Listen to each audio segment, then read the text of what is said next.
Welcome, everybody, to the Making Awesome podcast. Assuming it's working? I think it's working. Sure. Yeah, it's working. Yeah. It's live. I can see it. Are we live? Awesome, because it hasn't actually shown live on my side. Welcome to the Superb Owl Show. Jacob, you like owls, right? I do like owls. I mean, who doesn't like owls? They are very round. They are superb. And you can punt even. them very easily. Whoa. I'm not wrong, though. They are very puntable size. But that's like, no, bad Jacob. Bad Jacob. No. The intrusive thoughts are winning. No. They always win with me. No, we like owls. Owls are good. Oh, the form's not open, apparently. Oopsie daisies. Oh, yeah. Accepting responses. There it goes. It's all right. We're going to be talking. We're doing another business episode. Form's been fixed. So there you go. We're doing another business episode this week. We're going to talk about, can you DIY a business? And specifically a 3D printing business, but, you know, this kind of applies to any business, right? Business knowledge is very universal. Yes. It's very hard not to give good advice for business that works for every business. Right. Yeah, and obviously there are some things like, for a traditional business, you're going to pick an industry and you're going to stick to it. But for the 3D printing industry, you can be a little bit more flexible because your machinery is the constant and the variable is who you're doing the work for. Right? So I'm going to use some personal examples. I'm definitely going to be using personal examples. So, including the most recent big project that we are completing. I don't really know where that's going. Are you allowed to talk about that now? The Liquid Death project? Yeah. I never signed an NDA. Fair game, then. Never signed an NDA, so we're going to be talking about it. Yeah, we did some work for Liquid Death and Odd Socks. I have some Grant CAD sitting here. Look at that. Oh, that's good CAD right there. And I'll show you the part because my brother's house flooded and I made a custom part for it. And I have the final ones are annealing currently in a cheaty of all things. I'm using a cheaty as an annealing oven. Ooh. You're much quieter than me? Quieter than you. Oh, you're far away from your mic. Well, let me move a bit closer. Let's see if that's it. How about now, guys? Am I sensual for you? Oh, the house did not flood, I'm being told. John, stop messaging me. Hold on. I got to turn off Chrome noises. No, keep messaging. Keep doing it. No, Overwhelm him. No, the issue becomes the audio. Hold on. Jonathan, stop. Stop, please. That's not working. Volume mixer. I can turn all this stuff off. But yes, it's yeah. okay, there it is. All right, now you can at the message moment. me. Yeah, we've gone back to the studio, though I was an idiot and I forgot all my plug sockets. Hence why we only have one edge light. And that's it. Because I'm an idiot. You're edging today, I see. I'm edging all the time. Oh. So his house experienced a freeze event. He had a pipe burst. Right? So SoundSpark said, anyone hear about the lawsuit California's filing? An individual made a video about it. No, because we're not clickbait people. This is not what we do. Just go read the actual lawsuit. We're not going to sit here and be clickbaity, and we are certainly not going to be making videos that benefit a business that we're not being public about. He has a business in the firearms industry. And I'm sorry, it frustrates me as a creator when you see another creator making these clickbait style videos when they clearly have a conflict of interest that they are not being public about. And it is so frustrating to me. And I'm tired of being quiet about it. But anyways. Yeah, I think that there's a lot going on in the business world. And with, like, dude, I just sold filament to somebody who got, for their first 3D printer, an H2C. Oh. That's a $2,500 Interesting. printer. Like that's Yeah. the top of the line bamboo. I'm like, damn, that's a nice first printer. Market is definitely changing. Yeah. Like And back in the day, if you were above like 1.8 grand, no that was a chance. death sentence. Yeah, there was no chance. No, and again, Bamboo's completely responsible for this, and you gotta love them for it, right? They're showing that consumers are willing to pay for that value. And that's a big thing in business, right? With business, people pay for value.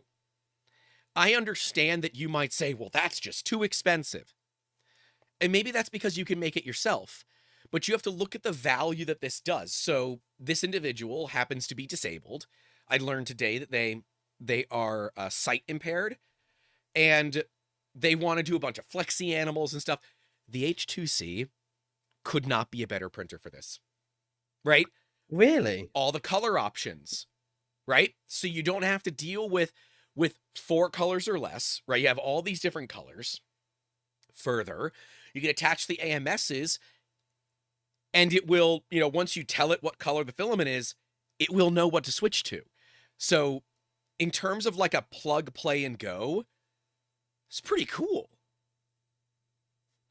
Interesting. I might have to up my game a bit because again, I'm gonna have to take my crown off for most accessible printer. One of the things I actually worked on, this is a complete side tangent, was blind assist software enabled UIs. So the entire web UI for the printers is readable by blind assist software. So this is the trick with the Bamboo, is you don't need it. You just download the file out of Maker World and click print. Interesting. That is a Because very hands-off approach to it. They've removed the slicer. And to be fair, Printables has done the same thing, right? But Bamboo were the first ones to do it.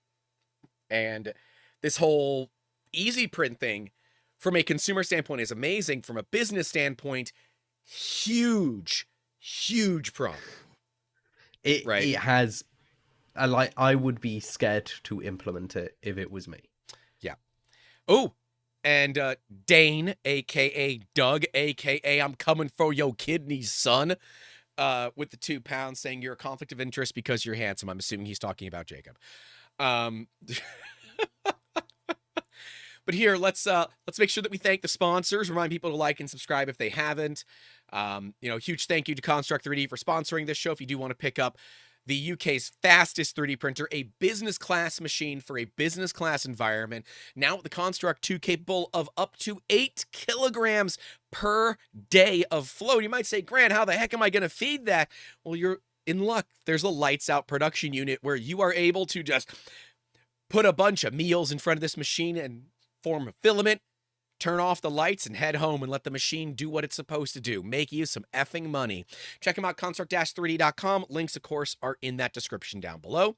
If you do happen to be in the United States and want to pick up some awesome Made in America filament, you can by heading over to printedsolid.com. Of course, if you are watching us live, you have the opportunity to win some here live on the show. If you aren't watching us live, why not come hang out with us Sundays-ish at noon-ish Eastern time. But check them out, printedsolid.com.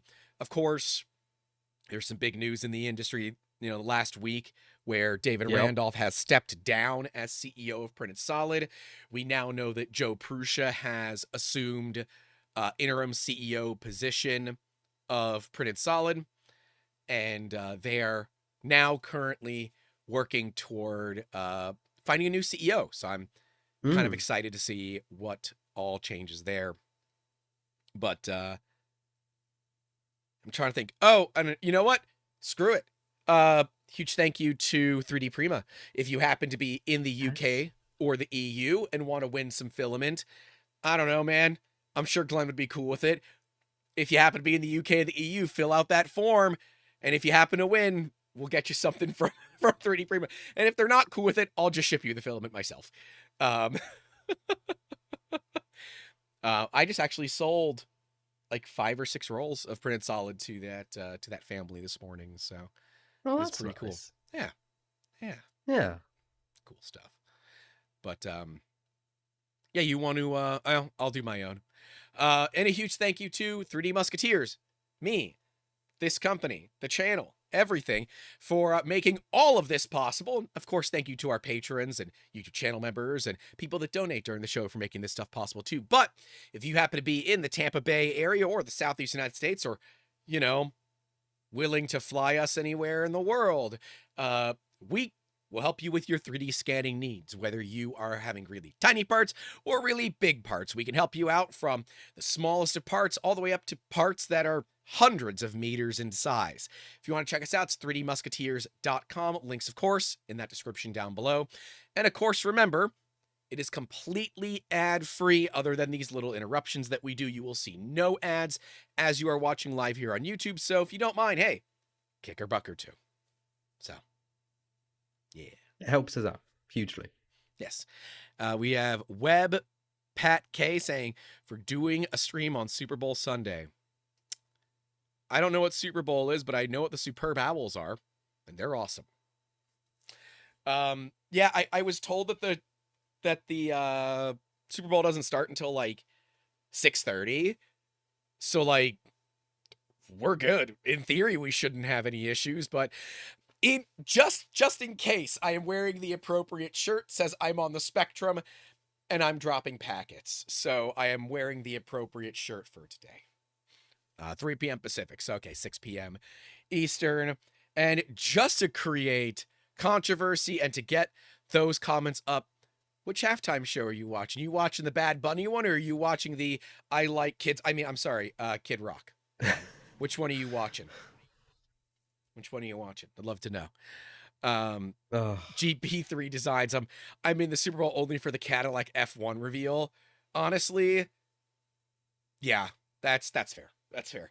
I don't even know the two teams that are playing. I think it's the Seahawks and probably the Patriots, I assume. Patriots are almost always in the Super Bowl. So, but this year we don't get to see Nepo and Robin. They normally fly in for the Super Bowl because they're huge into American football. But they didn't come down this year. So, that's a shame. So, yep. Anyways, yeah, let's talk about this DIY business thing, because we both did it, didn't we? Yep. And yep. Jacob, how many mistakes did we learn along the way? All of them. All of them. Every individual one. Never again. Yeah, thankfully it's a learn once and cry many times, but yeah, you learn it once and then you keep making the same mistakes. It hurty. It's true. I wouldn't trade it for the world, but it hurty. It does, and we've learned a lot of those mistakes the hard way, so consider this a do as we say, not as we do kind of episode. Yes. The best way to learn is through failure, and trust me, we've learned a lot. Also, I have a sore throat as well. Like, recently there's just been like the worldwide epidemic of just 2 out of 10 sore throats. Well, go. Everyone get a sore throat. It's like Oprah.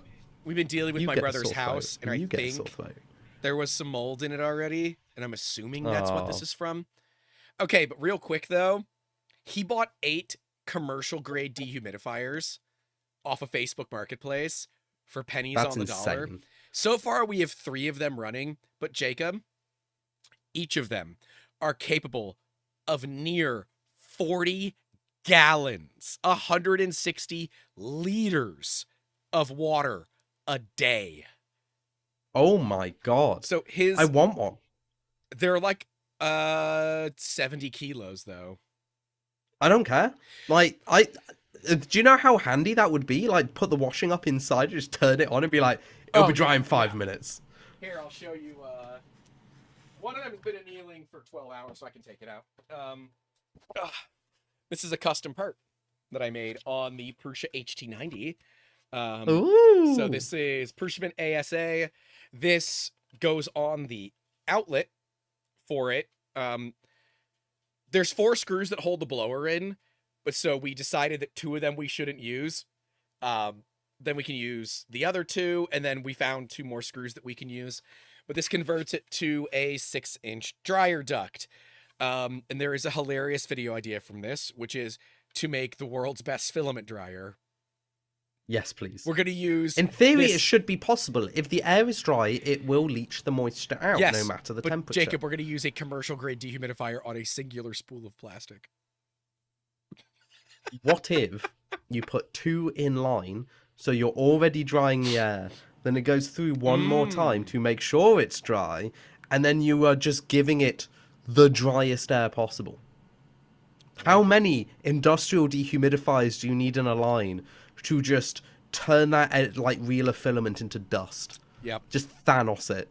It's so dry. You look at it just...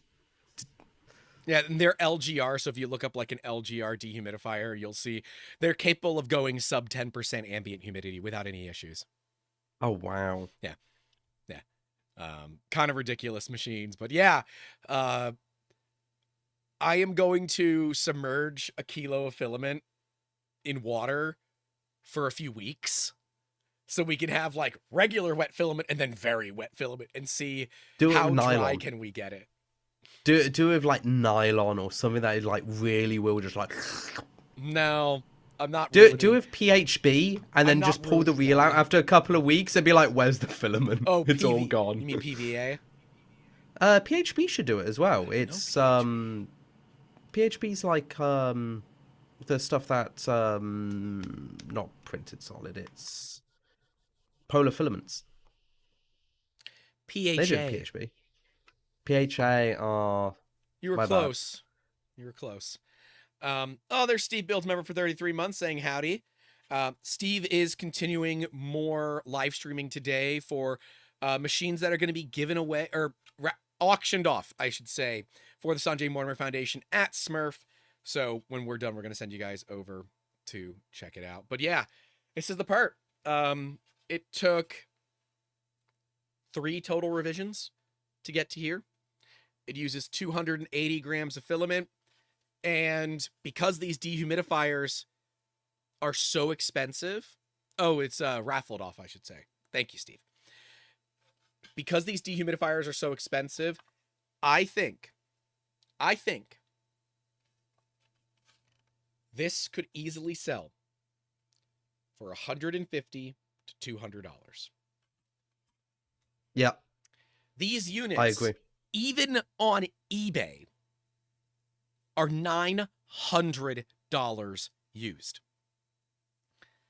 So if you went like $150, $200 for something like this, printed out of ASA, that's a rounding error. The filters are going to cost you that much money. And so it's never about the amount of money that it costs you to make the part. It's never about the time that it takes. It's never about any of that. What it is about is what is the value to the customer. The value to the customer is the most important thing when it comes to business. If your part has a lot of value, then you can charge a lot of money for it. If it doesn't have a lot of value, and say it's like an impulse buy, like a Flexi Dragon or something, yes, you are competing on price. This has a whack load of value. Now, you can hook up a 6-inch duct. I verified the 6-inch duct is technically larger than the opening on the machine, so you're not going to be necking it down. You're not going to have issues with back pressure. But now you can direct the dry air out of the dehumidifier exactly where you need it. This part does not exist online. So if you want to talk about value, you set the value. It's an 11-hour print, right? No, 6. Excuse me. Yep. It's a 6. It's a 6-hour print on an HT90, 75C chamber, 120C build plate. Look at that. It's perfect. Oh, hold on. Let me get it to focus on.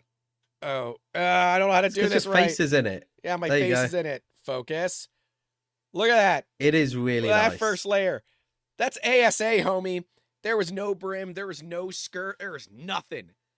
This is all ASA. How are you enjoying ASA then? Because I find once you get like a heated chamber, ASA is a breeze to print with. Love it. Love it. Love it.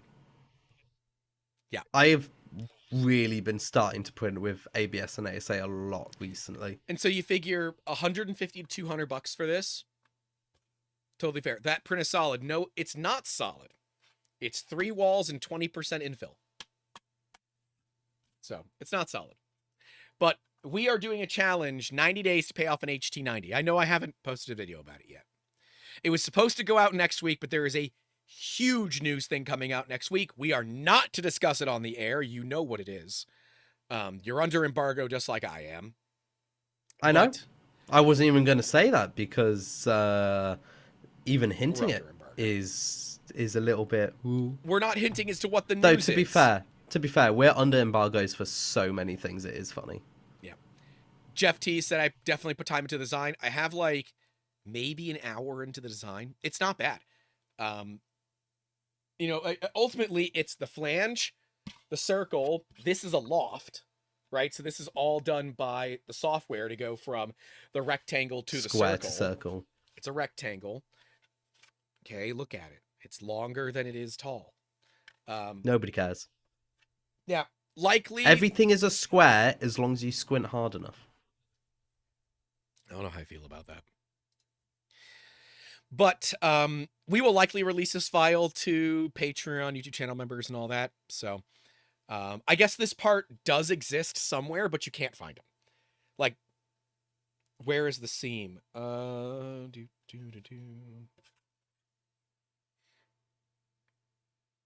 Yeah, I can't see that. That is gorgeous. That's right there. You can see it. I can barely make it out. So the fun thing is, you see those lines in the print? That's the STL file. You need to up your resolution of the STL file. I was just about to say that. It's the resolution from Fusion. That's it. Oh, do you not know how to change the resolution on Fusion? It is. It's set to the highest resolution, but it's still the resolution. Go from highest to custom, and then change the normal index from like 0.08 to 0.01, and it changes how much it follows the original step file service. And you can do it on normal deviation as well. Normal deviation does it better on surfaces. Well, because a normal is the angle a face is pointing away from the other face.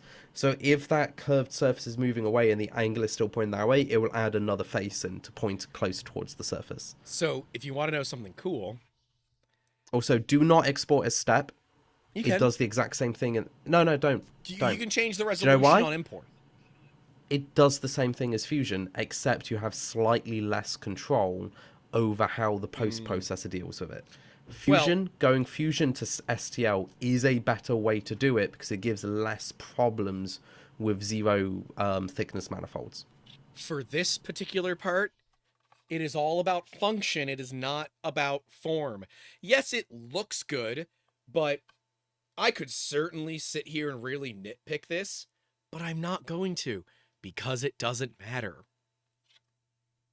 Right? Like, this, you have to look at like what is the value of this part. If it was really pretty versus really ugly, do they both work? Yeah. Then who cares? This is in an industry where these machines get thrown around, right? So there's no reason to make it pretty if you can make it functional. I saw that and I said, I don't care enough to fix it. So I didn't. And I printed another one of these overnight. So, but you have to look at identifying your markets, right? I would say making custom ductwork for commercial grade dehumidifiers is not a viable market for a 3D printing business. Could you make parts in that, for this industry? Sure. But if it's the only industry you play in, you're probably going to have a bad time. Yeah. Right? So how do you determine when it is time to go official? Like, Jacob, how did you determine it was time to go official with Construct 3D? Oh, that's a hard one. So, where to even start? I wasn't actually going to go official with Construct 3D until much later than we actually did. And one of the reasons we went official was we were spending all this money in research and tax credits, but we couldn't gain anything back. And we realized, hey, the UK does 120% like tax rebates, based off of if you're doing research and development. And that was one of the main reasons we went official and we incorporated, was because we could reclaim the money from spending it on building the first printer and researching it. The other one was, for in our unique particular case, nobody wants to buy a printer from a guy who doesn't have a company, because then it's just a guy who makes things. It's Right. not a professional, safety checked industrial piece of equipment. It's a unique piece. Yep. It's hard to say, but for other things that I've done, so I actually had a company before Construct 3D, called Lord Enterprises under Lord Industries. It was really bad. I closed it almost instantly because the name was trash. But I was doing print service. I was designing things and printing things for people. And the reason I went official there was I was starting to get enough traction that I wanted to be able to give out invoices with a logo on it. I wanted to bring that professionality up. Because that's one of the things where, like, being a sole trader, you can still have logos and you can still do all of this. But not being able to say, hey, here's my tax number, here's my invoice number, it just lends that little bit of used car salesman vibe, no matter how good you are. And that's why we went around it. For At us, least that's for me. For us as 3D Musketeers, it was a pretty simple one, right?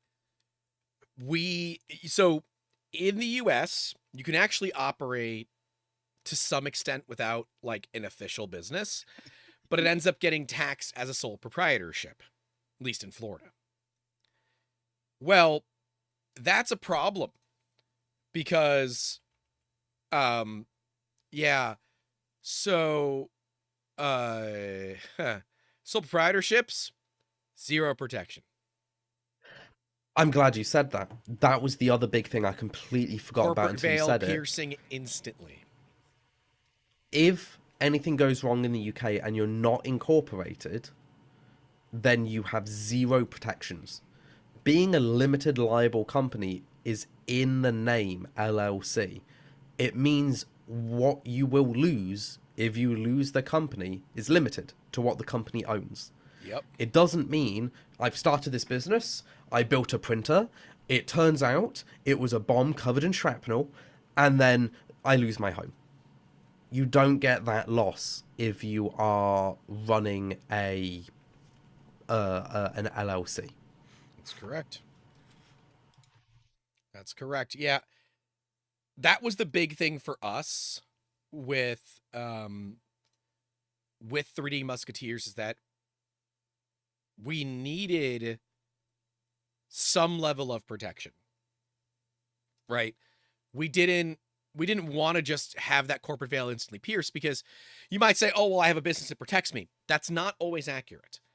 Right? 99% of the time, people start an LLC because they want that protection. But in Florida, and it might be in other states as well, but in Florida, if you have a single member LLC, it's a sole proprietorship. It's the same damn thing. Mm. That LLC does not protect you at all. At all. Oh, What does he got? What are you getting? usually drop the pill on the floor. I'm getting a cup of tea and some ibuprofen because I'm still dying. I have no idea where that pill Maybe went. you just tried being a man. A man's man. Where is it gone? I've heard it bounce Somewhere over the rainbow. Actually, my voice is scratchy enough to do that decently. I'll take it. Yeah, you could. And yes, now people all know that Jacob has a Herman Miller embody as his main. Oh yeah, just gonna.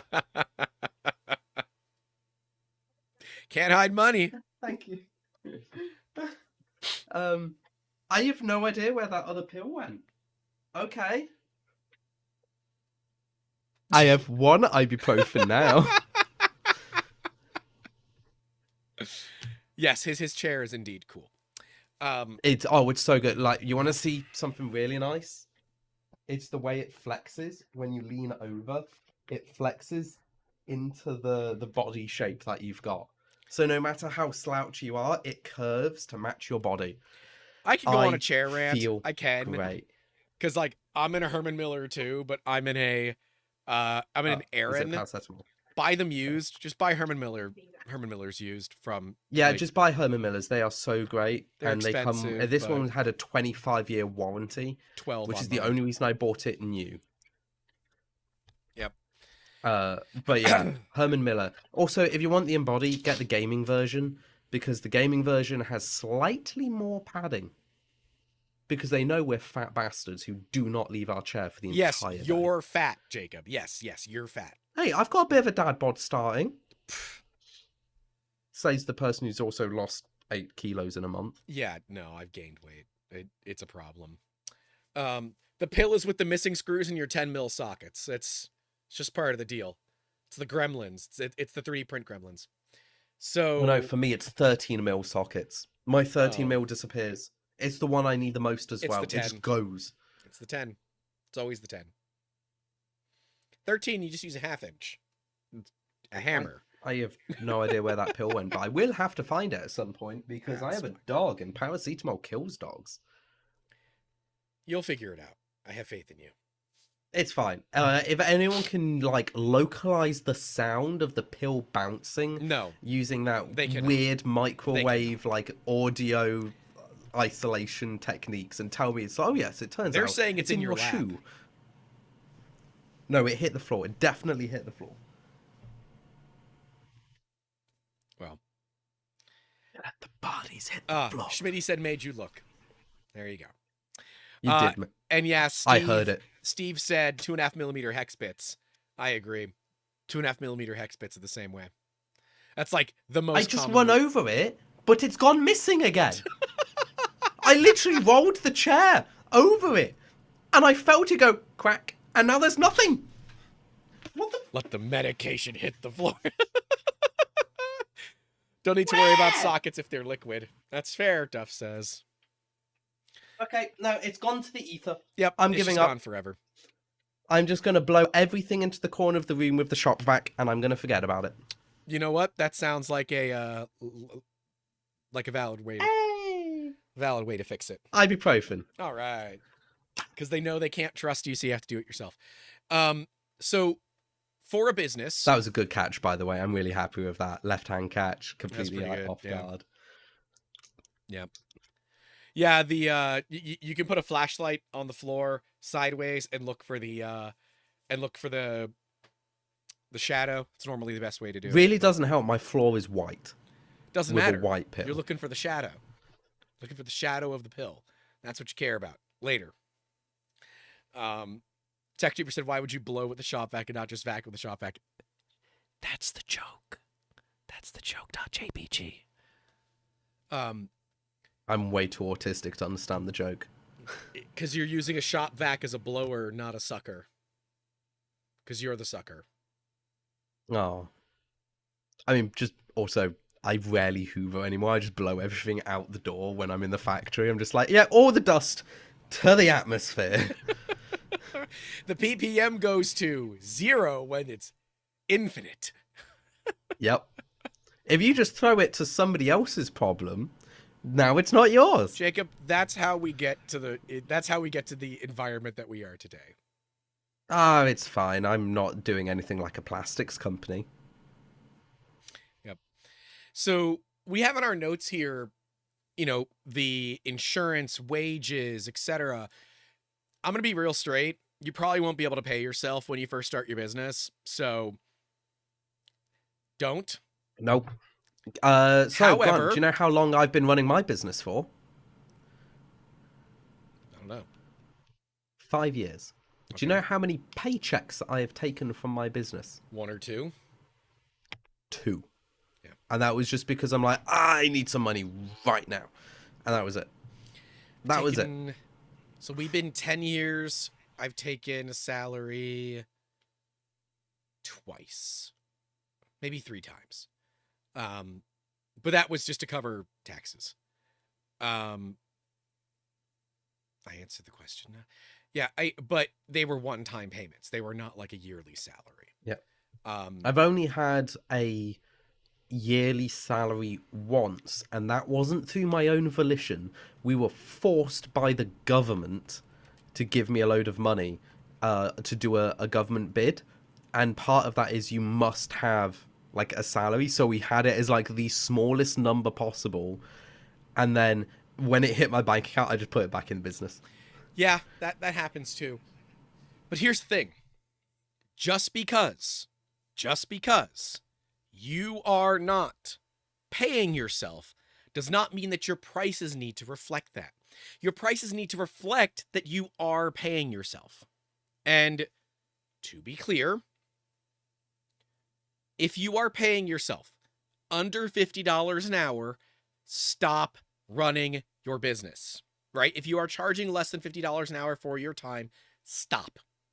Because Yep. you can go get a day job making around that, somewhere in the, let's call it $30 to $50 an hour with a basic college degree or a basic level of skill set, right?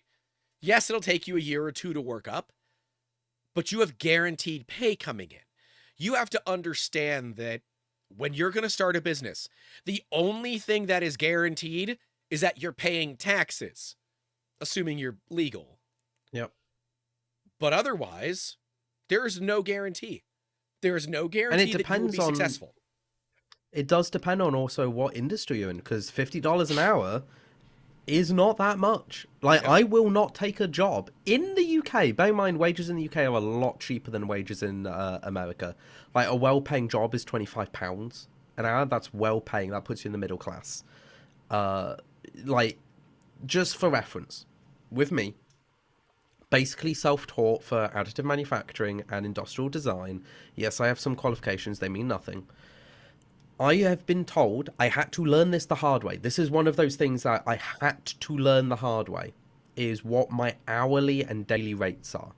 And I have been told by 3 independent, I didn't know they said this to me, all 3 of them turned around and said I should be charging £1,500 a day. Yeah, it's pretty reasonable. For my skill set, my knowledge, and my ability. That's correct. And until somebody says that to you, you don't realize what you're worth. Because I'll be like, oh yeah, someone's going to pay me $20 an hour. Do it. Nope. I've undervalued myself by a factor of 500. Yeah, and so TechTuber said, so y'all don't make money. So that's a misnomer.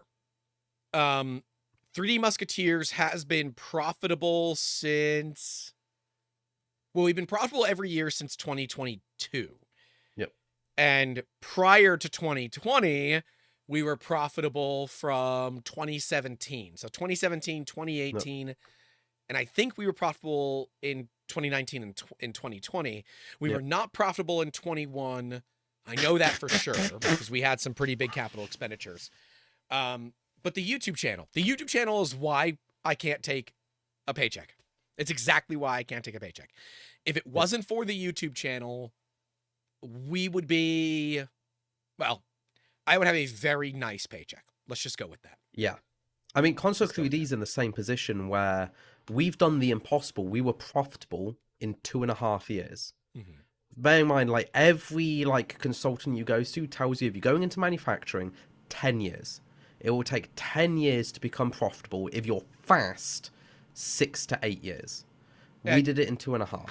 Generally speaking, if you don't have enough cash to live off of for 5 years, do not start a business. Now, in manufacturing, I should say in manufacturing. Manufacturing is expensive. In general, I think. In my opinion, 5 years cash flow is what you need to survive. However... See, I'd argue against that. Because if you started small... and it's already naturally growing, you can start the business based on that alone. Mm-hmm. It's only if you going in cold. Manufacturing is a job that you go in cold. You cannot spool up I'm going to make this in my shed, and I'm going to make this in my garage. Now I'm going to buy a factory. Just because the price difference is astronomical. If you want to make a product in manufacturing that's profitable, you need scale. You do. You cannot get away from scale. And scale requires... okay, let's take Space, one part. Name one part in a machine that you know off the price off the top of your head that isn't just like a 30 pence part?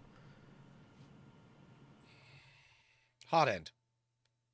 Hot end. So the average price of a hot end is between 20 quid and 50 quid now, would you say? I'd go on the high side and say 50. Cool. Let's call it 50. Yeah. You want to build 50. Actually, no, I'm not even going to say the number of how many you want to build. How many machines a year do you think a company that's small, just starting, should build a year? Depends on what their value.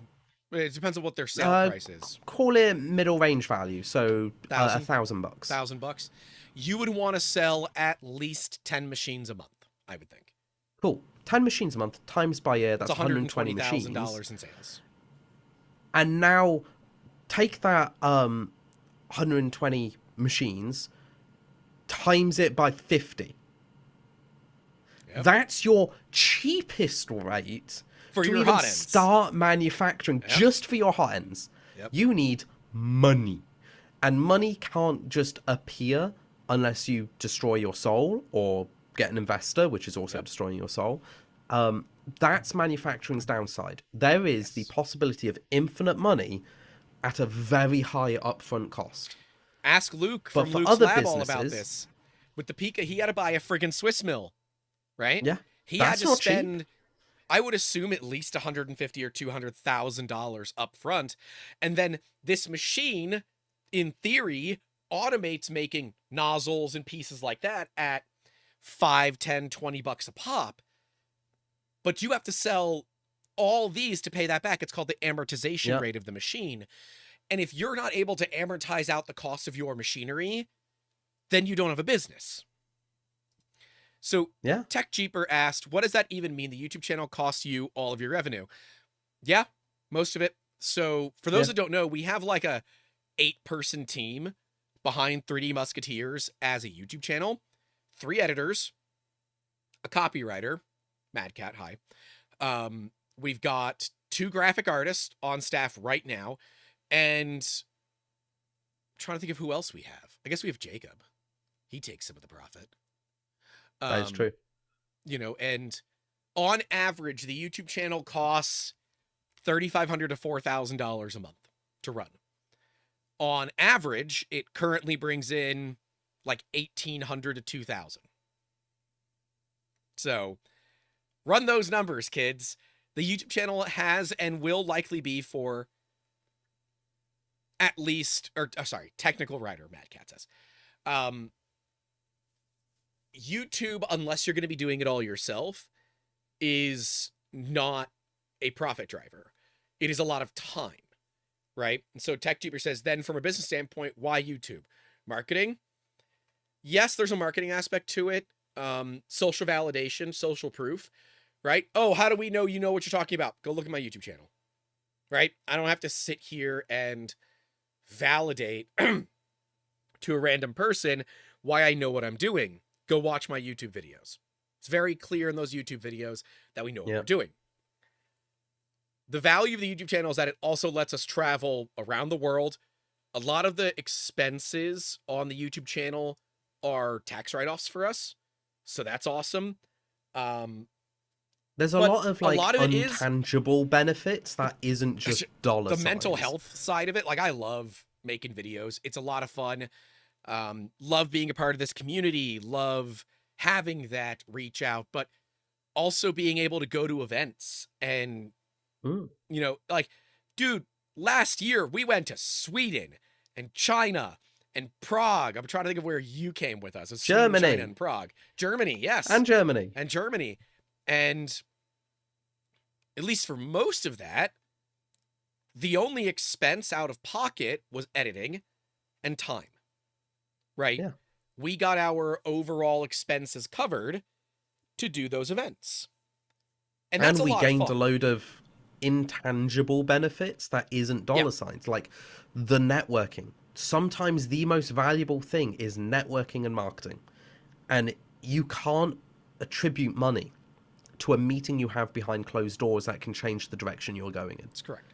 That is an infinite value because it's opening a door you wouldn't have had otherwise. I had some meetings this week that if these like overall contracts go through, we're probably looking at $150 to $250,000 in sales from one company.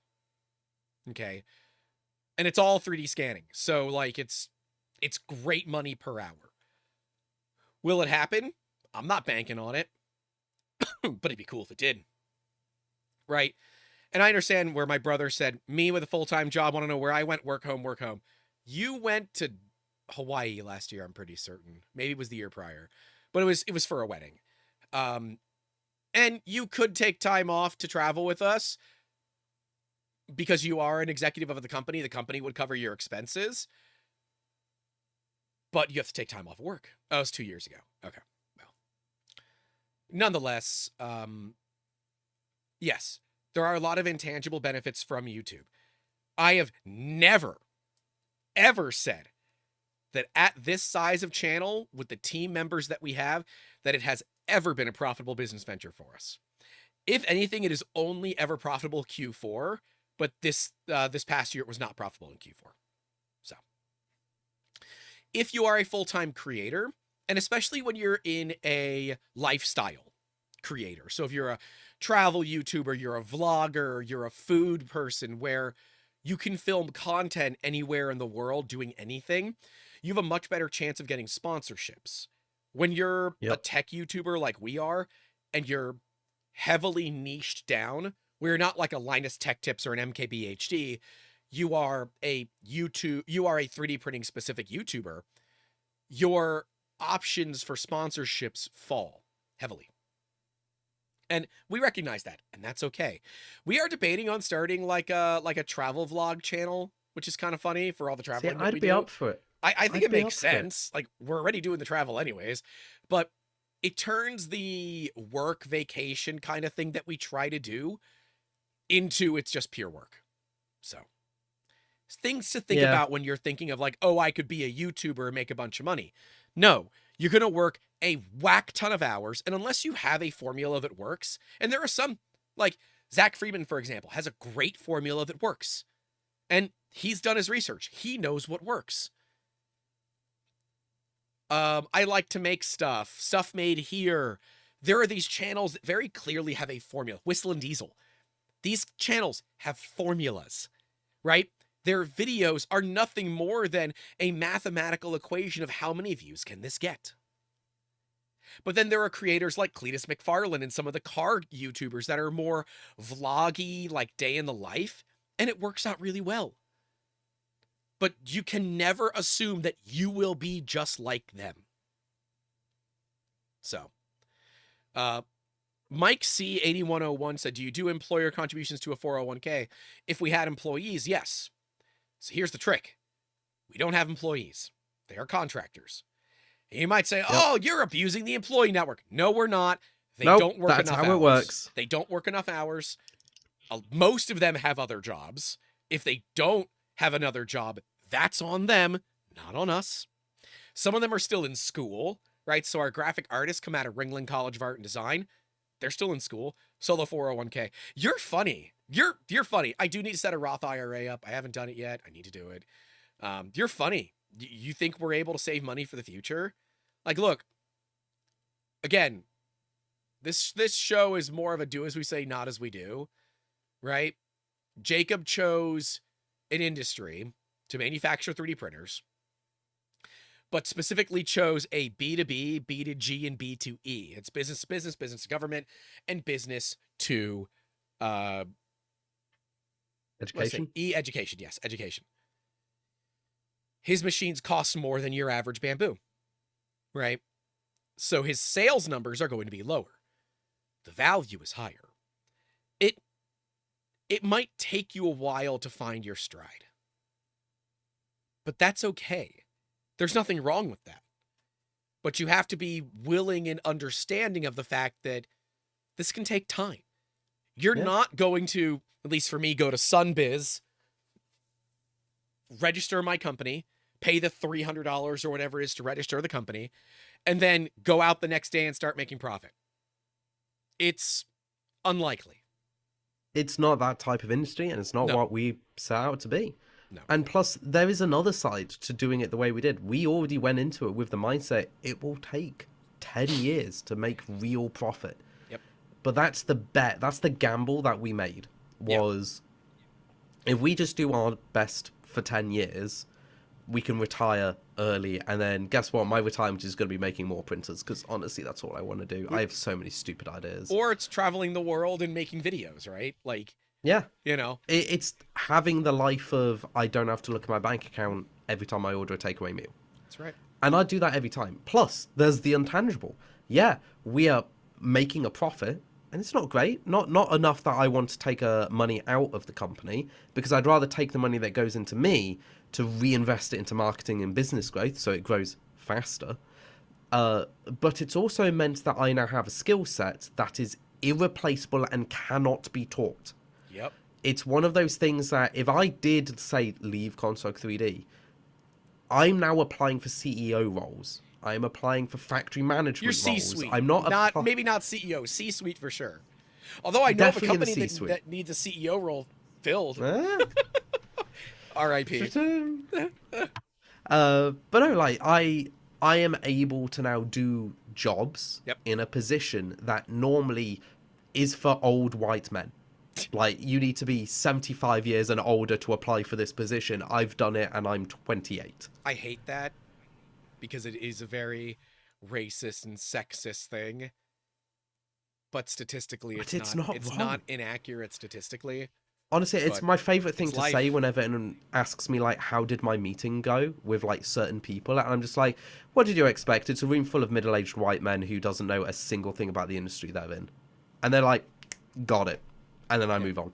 Because business is, it's not sexist. It's not that. It's just It's statistics. It's statistics. It's statistics. Because the people in those positions don't have threat from new people coming up, because they cannot get the jobs. They stay in the jobs. So it could have been sexism, racism, ageism, like Mad Cat says, that got them to where they are.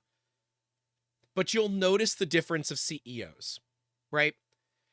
There's always this little graphic online of a real leader versus a dictator, right? A dictator is the one sitting in the chair cracking the whip. A leader is the person that is helping to pull everything along at the front, saying, we got this, let's go. And I'm certain that if you've worked a day job, you know the difference between good management and bad management. People don't leave jobs, they leave managers every single time. Because if they didn't like the job, they wouldn't have gotten the job in the first place. People don't leave jobs, they leave managers. Right? I am going to say something very controversial now. Okay. That ideal of good manager, bad manager, everything, it doesn't work when you get to C-suite level. No, because there's nobody above they are you. literally dictators. They dictate what everyone under them has to do to run the company in the way that they deem profitable. But I will agree, once it goes down from them one step, like if, say, we're working at, I don't know, with this. Disney, and Disney goes, we're doing this now. Like, CEO Disney is like, we're doing this now. They don't have to be nice to the people below them, because they've now set, this is the direction our company's going in. Yes. It's your jobs to now go do it. Sure. It's up to the people immediately underneath to now be the, I'm going to work with my team to go and pull it forward, not the I'm going to dictate lower.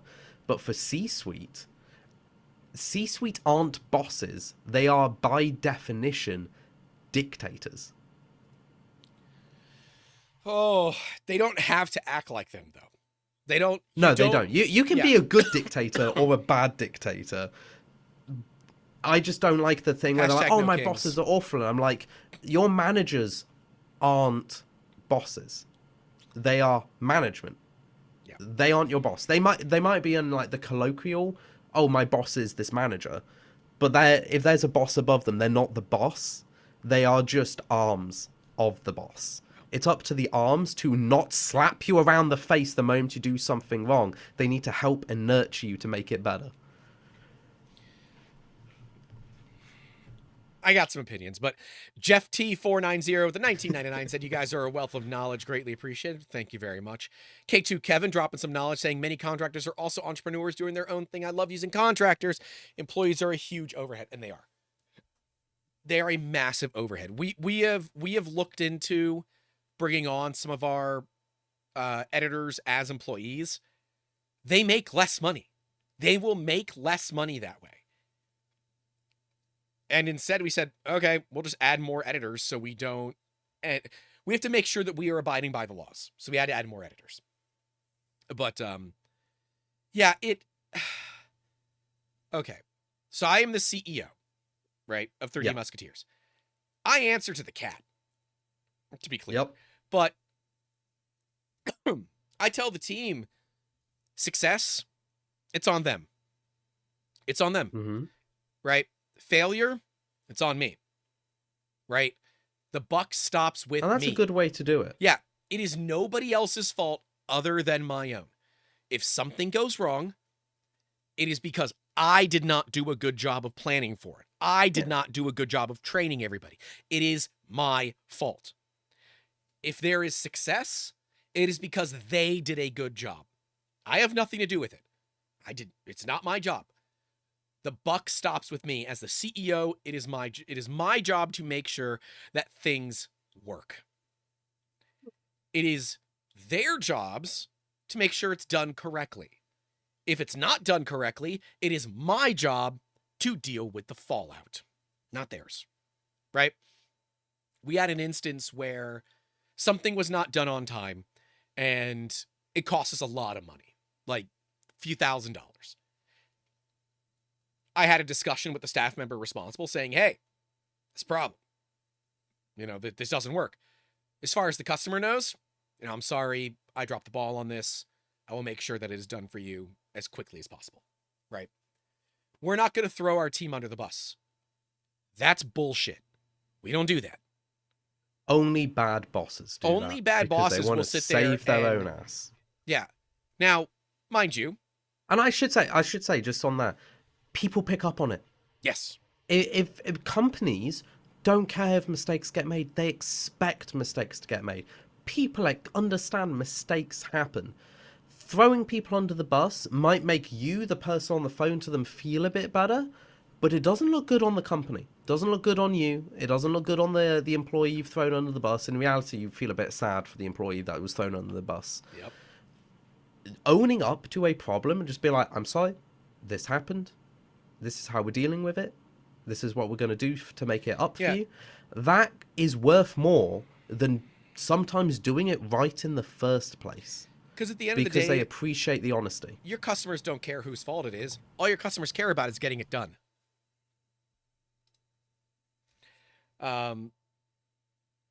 Yeah, Amber, hi Amber B, saying someone who dictates and a dictator are different things. We are meshing words here, to be frank. She's not wrong. That Yeah, is a good... I dictate to the team. The C-suite dictates to the team, but we are not a dictator. Rah with $10. Thank you, sir. Maybe I assume you're a guy, but you might not be. Saying monthly rent 2K, hardware 80K, software 25K, utility bills, business license, taxes, all are needed to start a business. How do you fund an idea like this? SBA loan, credit line. Oh, Hard to say. that's a fun one. Hard to say. The answer is you don't. So either A, you build up enough cash where you can afford it, or B, you outsource. You outsource the stuff you can't do. So just last year, we decided to not renew our license for Geomagics. We were not doing enough work for Geomagics to spend the $10,000 a year. We found a local person that does Geomagics for their business, and they're willing to sell their time for a lot less than I would have expected. And I'm sitting here like, wait a minute, why are we paying for this software? Why? We don't even need our own staff to do Geomagics. We'll just send it to this guy and he'll do it for us. And that's exactly what he does. It works great, right? Geomagics is $10,000 a year. if we were only doing like $5,000 a year in business with it, one, we don't have the best marketing. That's something we're working on. We are currently in talks with a few different web people to assist us in rebuilding the website. But, and that might change. It might change where it makes sense for us to get our own Geomagics license. But if I can save $10,000 a year, I'm going to do it. But it made sense to outsource. Manufacturing is tough, right? You can get a loan. You could do what Luke did, do a Kickstarter. You can do an SBA loan. You can get a line of credit, but recognize that when you're new to business, your business has no credit. If you're getting a line of credit or a loan, they are personally guaranteed. So in the event that shit hits the proverbial fan, you're screwed. The bank will still get their pound of flesh. Now, 3D Musketeers got lucky. During COVID, there was something called the EIDL, the Economic Impact Disaster Lending Fund, I think. EIDL, Economic Impact Disaster Loan. We took out an EIDL loan because it was 3.75% fixed for 30 years. We're gonna beat inflation, right? We're gonna beat out inflation. So that makes sense. We took out $24,500. We were able to take as high as $90,000. We took $24,500 because anything over $25,000, every asset of your business became collateralized. And the data specifically for us, let's say we defaulted on the loan for some reason. If that data got into the hands of anybody other than us, we can go to federal prison because it's ITAR and stuff like that. So, okay, we could not take more. We got lucky there. And that money has helped us. We've used that to pay bills. We've used it to make payroll. Times were tough back then. But to say that you want to borrow money from the get-go, I don't know. It is a way to do business, is high risk, high reward. Get all the money to maximize profit at the cost of a loan. And a loan can sometimes work because a loan generally has lower interest rates than borrowing from other forms. You're not necessarily losing your control of your company. As long as you get the loan, you're still in full control. You just have a debt to pay off. And as we all know, debt is not money. It is how the world goes around. And big businesses only work because they are playing the debt game and they're buying and selling debt. But with that in mind, outsourcing versus insourcing is a very interesting topic that you have to be careful of, because insourcing has cost. You need the equipment. Outsourcing does not have a cost, but you pay more. You pay more. For example, let's take motherboards. We use a Duet 3 in our printers. They are not the cheapest motherboards. They're one of the most expensive ones. They are literally one of the most expensive ones, and we will use them forever because they are amazing.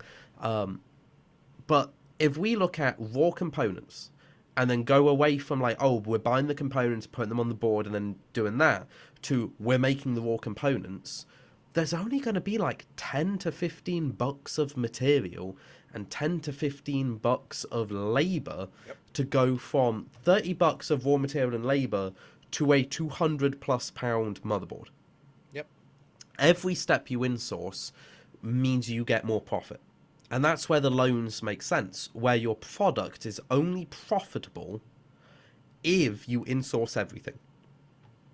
Otherwise, raise the value of your product so you can outsource and still keep a profit margin. Because we do that. We don't make 100% of our parts. We do not make our own extruders. No reason because insourcing the knowledge is expensive, and insourcing production is expensive. The production's expensive. Production is expensive. Production is a hidden cost everyone forgets about. You've been to Prusha's SMT line, right? You've spoken with Miroslav, the director of SMT.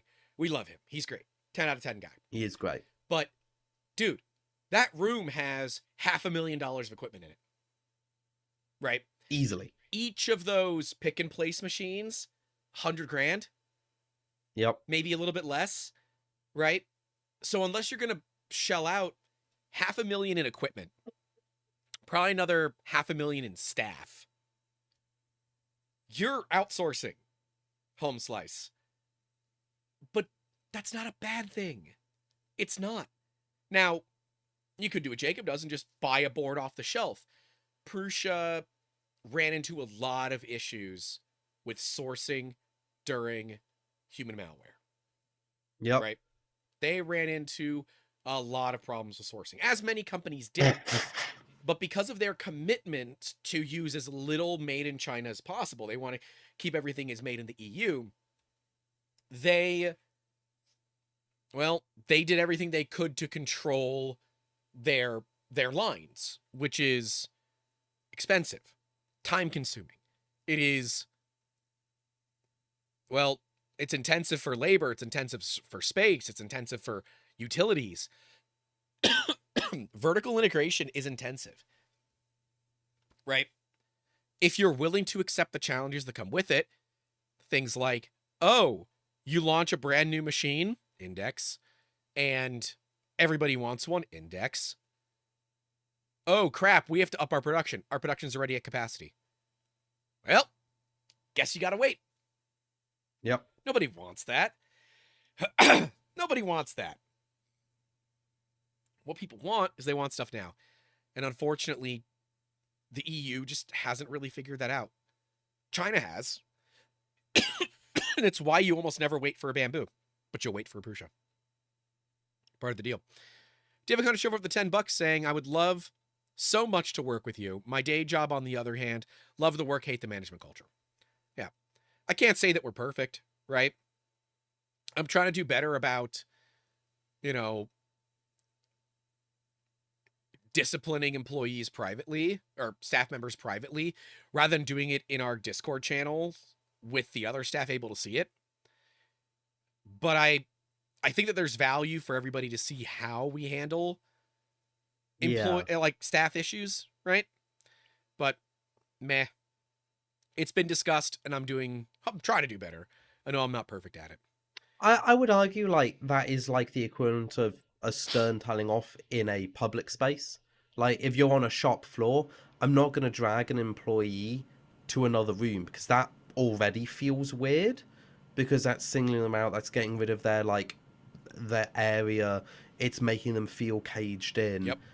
And then being the exact same way I would have been if they were out there. And it's also I can't remember where I learned this from, but it's basically there's like a soft to medium level of discipline you do want to do in front of employees, because they also learn they need to why they are being being disciplined. Right? They have to understand it's not like randomly boss comes up, drags someone kicking and screaming into the back room, and then they come out unhappy. That like being able to say like, this piece of work you did was subpar, this is why we can't have this again, is it's a fine line between you can't do it in public versus you should be doing at least some of it in public to keep everyone like just keeping an eye on like the quality of the work. Because it's also, this is one thing nobody tells employees, which really annoys me. Employees aren't slaves. Everyone's out to help each other. Whoa. That's a very European mindset over there. It is a European mindset. But like, if I, like when I was working, and I went to Krantz and everything, which is like a kitchen place that I did some like contract work for, and I saw a problem, I would tell like two people that are working around it, hey, I noticed this problem, let's deal with this, instead of just letting it keep happening. And I've noticed that it has been an uptick of people not keeping other people accountable without telling them off. And it's also the other way. I've seen people get told off for things in private that should have been told as a group, or at least single out the person who made the problem, because it's also the rest of the group's responsibility to help each other. Like, if somebody's dropping the ball, the rest of the group should be there to help pick that person up. Yeah. Amber said, "Nah, I'd rather go to an office and have an honest conversation rather than told off in a hallway in front of people." That's fair. I think it depends on, because Amber's a nurse, so you can't have... Oh yeah, if it was a nurse, I'd do that in private. You can't have that discussion in front of other staff members because there's no way to do it in private, right? She said that's what huddle and stand-up meetings are for. Yes. However, I think it depends on the severity of the problem. I was Like, if, say, just an about to go to employee that, came yeah. in an hour and a half late and walked through the main doors, you damn well bet I'm going to be like, why are you late? Yeah, where the hell were you? And I'm going to say that openly because it's reminding everyone there's an opening time for a reason. There is you get here for a reason. If you are showing up late, I'm not going to take it to one side and be like, why are you late? But what I might do later in the day is take them to one side and go like, hey, let's talk about why you're late. Is there a problem going on? Is it like the more personal how can we stuff help? that stays personal? Yeah. Yeah. But that initial why you late I'd say needs to be a public thing. But to be clear, if you're just starting, you don't have staff. You are doing everything. You need to know where you are strong and where you are weak. Now, if you're doing research on a business, you might have heard the SWOT analysis: strengths, weaknesses, opportunities, and threats.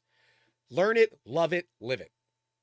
Your SWOT analysis is one of the most important things for your business. You should be doing them on a relative basis to really understand where you are. Have a trusted member of your team, family, friend, whatever, verify it with you, talk it over with you, and kind of devil's advocate or idiot check it for you to make sure that you are keeping an open eye and an open mind towards your business, right? Because, like, I knew from the get-go, I, under no circumstances, should be able to do my own accounting. It is bad. I will do a bad job. I learned an accounting class in college. Not very good at it. So what did I do? I hired the guy at the top of the class. I hired the top accounting guy in our class who started his own CPA firm. I have worked with him the entire time this business has been open. Still work with him to this day. Why? One, I got a great rate because he hasn't upped my rate. But two, the big thing is that I know I can trust him. He knows us from the small, so as we're getting larger, it's easy for us to grow. Yeah, Amber said she agrees, but she'd say to err on the side of private versus public. I don't need to be afraid of a manager to do my job correctly. If your managers are making you afraid, that's a problem. Right? Like, yeah, if your managers are not properly talking to you, that's a whole different problem. Yeah, I'd say if a manager is yelling, they've already stepped over the line. That's wrong. You can tell someone off calmly. You can tell someone off sternly. You can tell someone off like quite like abruptly. But if they're feeling afraid at the person who's telling them off, that's not telling off anymore. That's workplace bullying. Yeah, You're not being like, the manager's not being useful at that point, right? Like, no. I would say that is being done in the wrong way, right? I'm trying to think of like a specific instance where something is. Oh, I'm pretty good with not calling out the team publicly.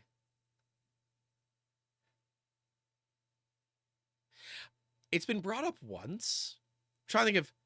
It's been brought up once that I tend to dig into one of our editors a fair bit in our like private company Discord.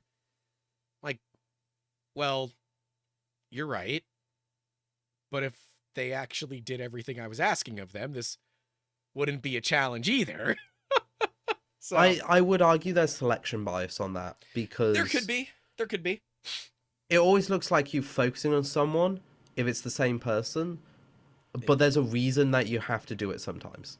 Right. And just because that person is dropping the ball more than once doesn't mean you don't bring it up more than once. Yeah. And I will say, from what I've seen in my year and a bit of being there, the severity of the telling off and infractions has never changed. It's just the same thing over and over again. And that's the big difference. It's not you gone kicking and screaming, be like, blah, blah, blah, blah. It's not. It's just, this is unacceptable. Cannot happen. And unacceptable cannot happen. I think Jimmy's kind of hitting the nail on the head here. Saying, I suppose it is somewhat employee dependent as well. Some respond well to public telling tos, while others may lock down in such situations, but respond perfectly in private criticism. It is all about how it goes, right? And to be clear, if you have a constant problem with one of your team members, get rid of them, right? That's easier said than done, though, right? Because all of a sudden, if you have somebody helping you and you get rid of them, where's the buck stop?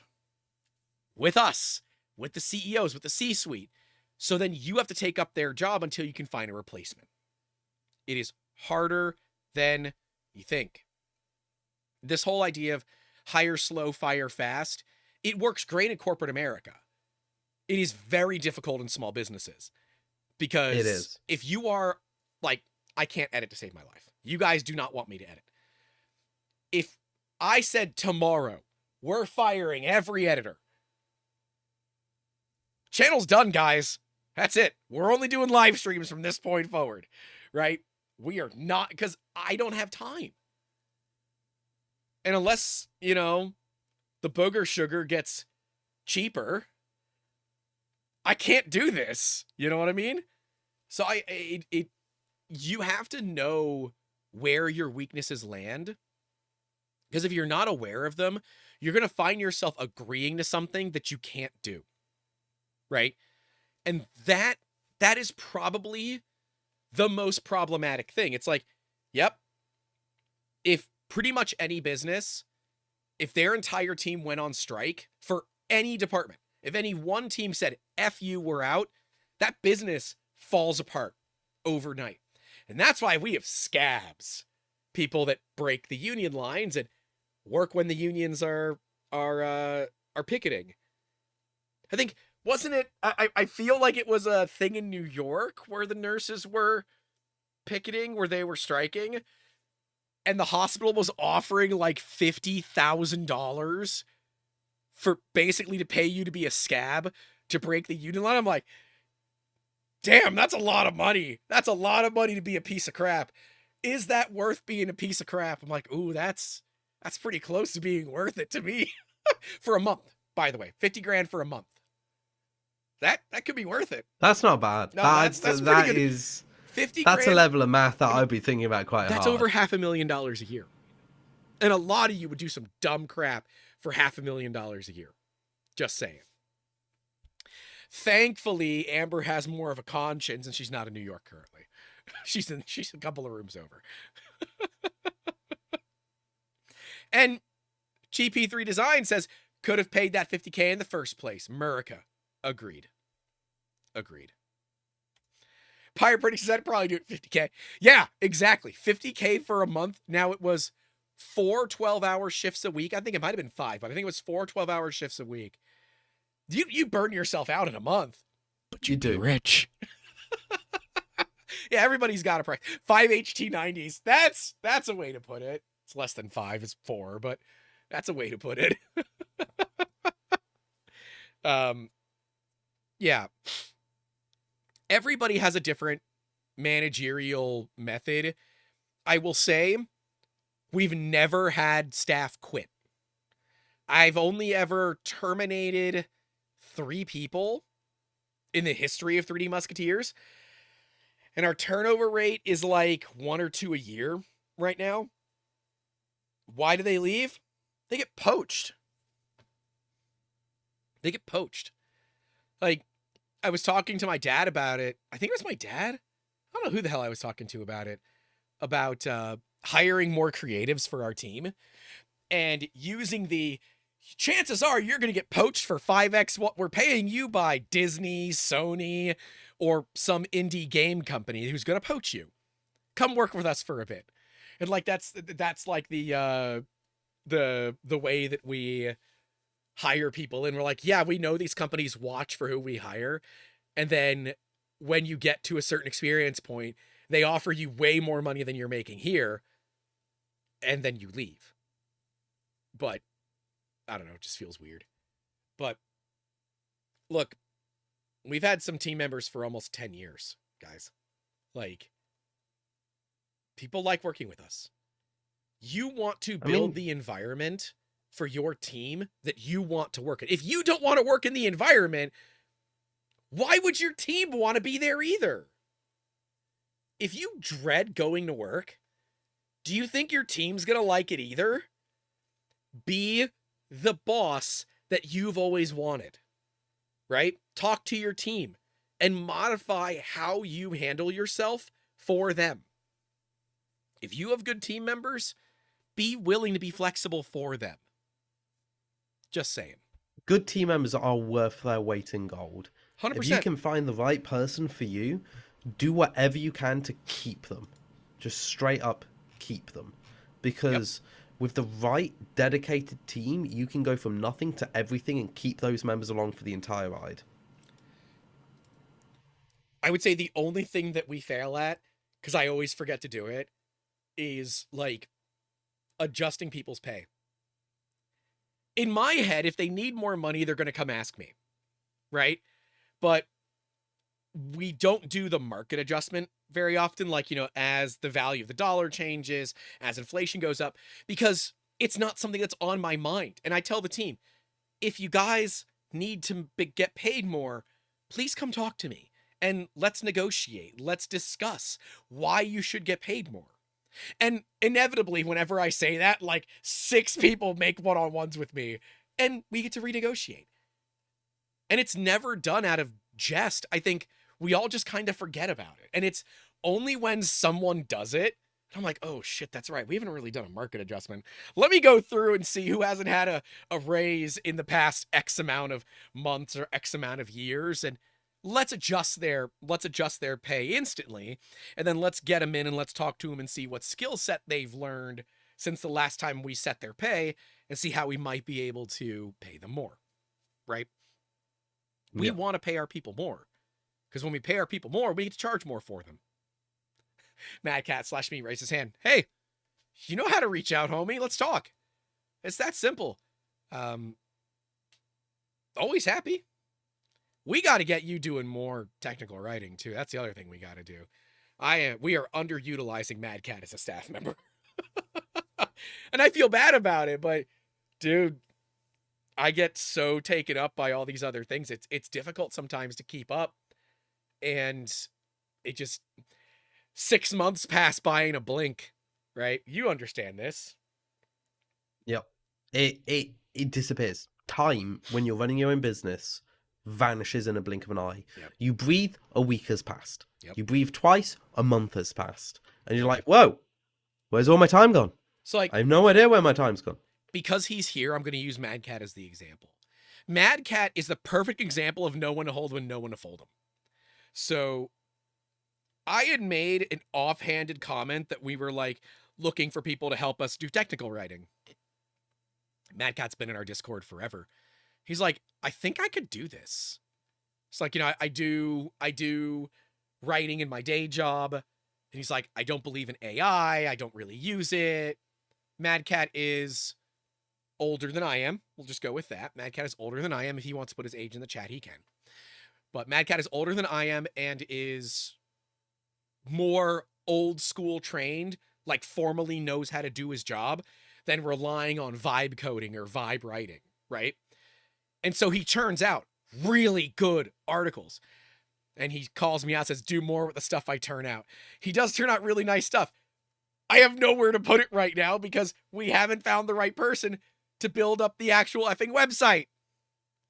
So it's like this constant churning of a business. And if you're not able to see where you need help, you will drown. Right? And okay, Madcat said he turned 60 last month, to give you guys an idea. Right? At the end of the day, age is nothing but a number. And just because someone is much older than you does not mean they don't bring anything of value to the table. I actually think the Madcat brings a lot more to the table than people on our team that rely on AI. Madcat brings experience, time, energy, investment. And does that mean we pay him more than someone who can just whip it through AI and get it done? Absolutely. But I don't care. I don't care. we are willing to pay more money for better quality work. And I highly recommend that if you are looking to expand your business, that you do not just do the cheapest option. It's a bad way to do it. Anyways. Sam Buzzer, I always forget his name. I think it's Chris. My company does the pay adjustment as part of the annual performance review process. At Grant, as 3D Musketeers have an annual review process. If it's a scheduled process, it is harder to forget. We should. We don't. We should, but we don't. And you know what? Yeah, Chris Elliott. Okay. That's what I thought. Mad Cat. That's probably a good one. DM me about that so I don't forget. We should probably look to set that up this year. And start to do performance evaluations for our team. Because, like, that's the thing. It's very difficult to structure a small business like a corporate enterprise because you don't have the people to do all the structuring, right? At some point, you have to adopt some level of structure. It is easier to do it when you're small, but it's also very easy to ignore it when you're small because, oh yeah, what's the corporate structure? It's me. I'm the corporate structure. Well, who's the marketing person? Me. Who's the editor? Me. Who's the salesperson? Me. Who's the operator? Me. Who's the assembler? Me. When you do everything, oh, well, we had a good year this year. Let's adjust your pay from 0 to 0. Congratulations. Because early on in that business, you might say, well, why aren't you paying yourself? Because you're taking the money that you would have regularly paid yourself and putting it back into the company. Now, we've been doing money back in the company is important. Yes. It helps growth. If you keep siphoning money out when it's smaller, it's like stocks and shares. If you only put a little bit of money in stocks and shares and you let it grow until it becomes exponential, and you cut it back until it's really small again, you're not growing. No. You can take that amount of money if you wait one extra year and it's doubled in value. The longer you don't take money out of the business, the more money will grow faster. Yeah. And when it's growing faster, you don't care if you siphon off enough for yourself because it'll be insignificant compared to the growth of the company. But if you do it too early, you can get to a stage where you are taking out just the right amount so your company stops growing. And that's the death sentence for a company because it means if you're not growing, you're declining. Even if it's flat, that's still declining. You do not want to be in decline just because you wanted money sooner than you needed. That's a big risk. I would like to point out that one of our team members has DM'd me saying, I want to get paid 20.001 an hour. So I replied with, that's a deal. That's not gonna it's the same we pay him now. It's just he's being funny. But yeah. Look, if you expect you're going to make profit when you first start a business, I've got some news for you. It's way harder than you think. And not to say it's impossible. Yeah, I don't want to say that. But it is so much harder than you think. I don't want to say that to scare people. Because that's not what it's for. It's not to scare you. Right? But it should be to align your expectations. Yeah. Right. And being a sole trader will earn you more money in the early run. Yeah. But cap the amount you can earn in the long run. But if you're not going to survive to a company state, that's different. Look, the Vyvanse runs out eventually, and you got to look to more illicit options, okay? And it's like take taxi driving, for example. Everybody knows how taxis work. If you are a sole trader as a taxi driver, you own one taxi. You can ferry around, earn all the profit for yourself, have none of the liability, none of the overheads. You will earn a decent living for yourself. But you are capped. However, if you want to earn more than that, you can't. You have one taxi. The only way to earn more is have more taxis, meaning more taxi drivers. Now you are the employer. You have overheads. You've got to spend more. But the benefit is you get to siphon everyone else's profit for yourself. You still have to pay them, but you can siphon a bit. Yep. So here's like the equation. One taxi, enough for one person. more than enough for one person, maybe enough for 1.5 people. Going to a company, however, you can only siphon the point 0.5 off of someone. So you need 3 taxi drivers to equate the same lifestyle as you doing it yourself on your own. And it's the same, it's just the scales are slightly different. You can't just start a company if you are earning enough for yourself but not enough to support, say, 5 people at once. Because then you're going to crash because you don't have the manpower to take the right money back. Yep. It's true. It is a challenge when you realize that, oh, when you add people, you're not just doubling yourself. I am the perfect example of, even if you have a clone of yourself, it's not the same. I have an identical twin brother. You will see him on the channel relatively soon. When we release the video of the HT90 unboxing, my brother co-stars in that video in some very hilarious ways, involving his F1 shitty, if you will. Yeah. And now ruts in my yard. But he could not do this. There is well, okay. If I gave him 3 months of training, he could probably do this. But I don't think if we switch jobs tomorrow, he could actually do this. He said, bullshit, I totally could. It's harder than you think. People think that it's a lot easier. Give me 4 months for the beard.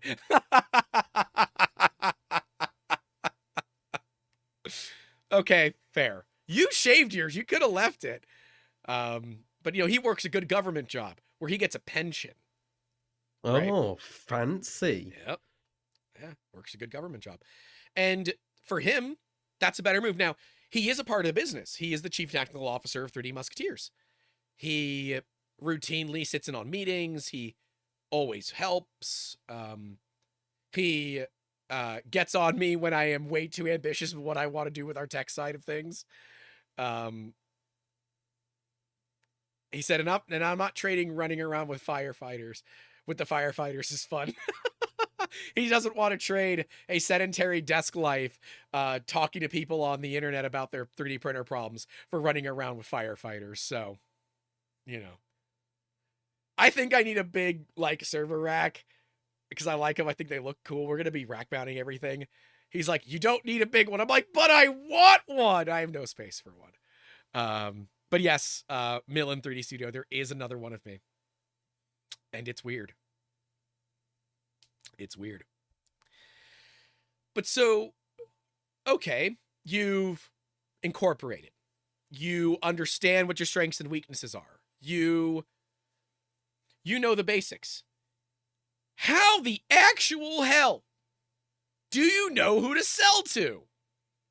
How do you know? That's the hard bit. That is one of the hardest bits. Normally you have to go to university to even get the inkling of how to research this. But here is a easy way to do it. One is user profiles. Make a person up. So I'm going to run you through this actually right now, go on. So choose male or female. Statistically in this business, it's male. Cool. So you've chosen a man. Choose an age. Don't think about anything else. Just choose an age that speaks out to you. 42. That's the right answer. Okay. 42. Now pick a job. They are a lead purchasing manager. Cool. They're lead purchasing manager. Give them a salary. 100. Give them a hobby. I don't know. Just any. This is the thing. Just literally just pick any hobby. Florida. So alligator wrestling. Done. And now give them just and that's a wrestling very basic with an A. Now give them a very basic 2 bullet point emotional state as their basis. They are surviving on goth girl spit and white monster. Brilliant. So they're into their tech a bit. They love their Amber from the computers. They other earn room. money. They're very bored. And lastly, are they married? They could Do be they a have Reddit kids? mod. They're probably Cool. married, So but no, not they married moonlight because as they're a a Reddit, Reddit mod. mod. Okay. So Now I'm just having we've too got much fun with this. our persona. We Yeah. have this persona. Grant What are you building the trying most to sell? successful Reddit mod. What are you trying to sell? So they're a purchasing manager. They buy stuff. Yeah, but here's how you differentiate things. Mm-hmm. What are you trying to sell, and is it B2B or B2C? I'm a B2B guy, always. I am always a B2B Okay. guy. So let's use you then. B2B. This is your persona. You are trying to sell scanning service or 3D printing. 3D You printing go is up going to to be this easier. person. Let's use 3D printing. So 3D printing. You go up to this person. You start talking to them. You know what their hobbies are. You can now fit in is what is their regular day, and would they even be interested in what you can offer? Because what you can offer might be interesting, but when you filter it through this persona, they might not care at all. And this is how you can start filtering people through. And it's literally like we can do it on console 3D printers.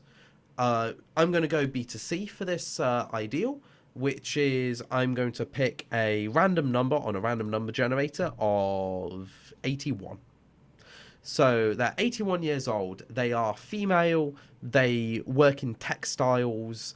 They enjoy RuPaul's Drag Race.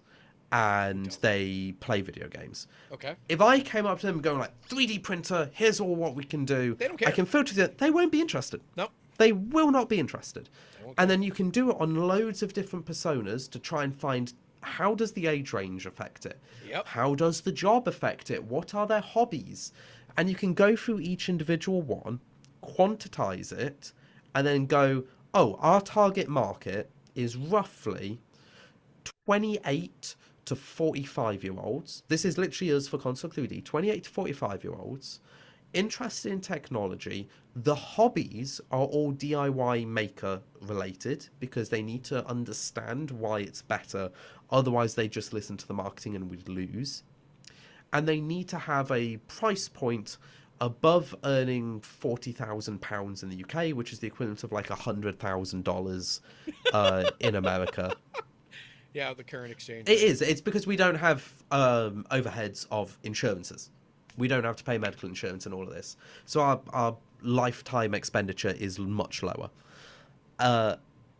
We can now plot that entire demographic of man, age range, hobbies, jobs, and lo and behold, this is now looking very similar to how all the advertising websites work on like Google ads and known? Facebook ads. Because known? this is how Customer you persona, figure out baby. how it works. Yep. It's all about customer personas. If you don't know your customer persona, you don't know your customer You don't have a base. business. And it works for companies. You have an expensive hobby if you don't know who your customer is. You have an expensive hobby. You don't have a business, right? Yep. You can go like crazy X level of understanding your customer persona.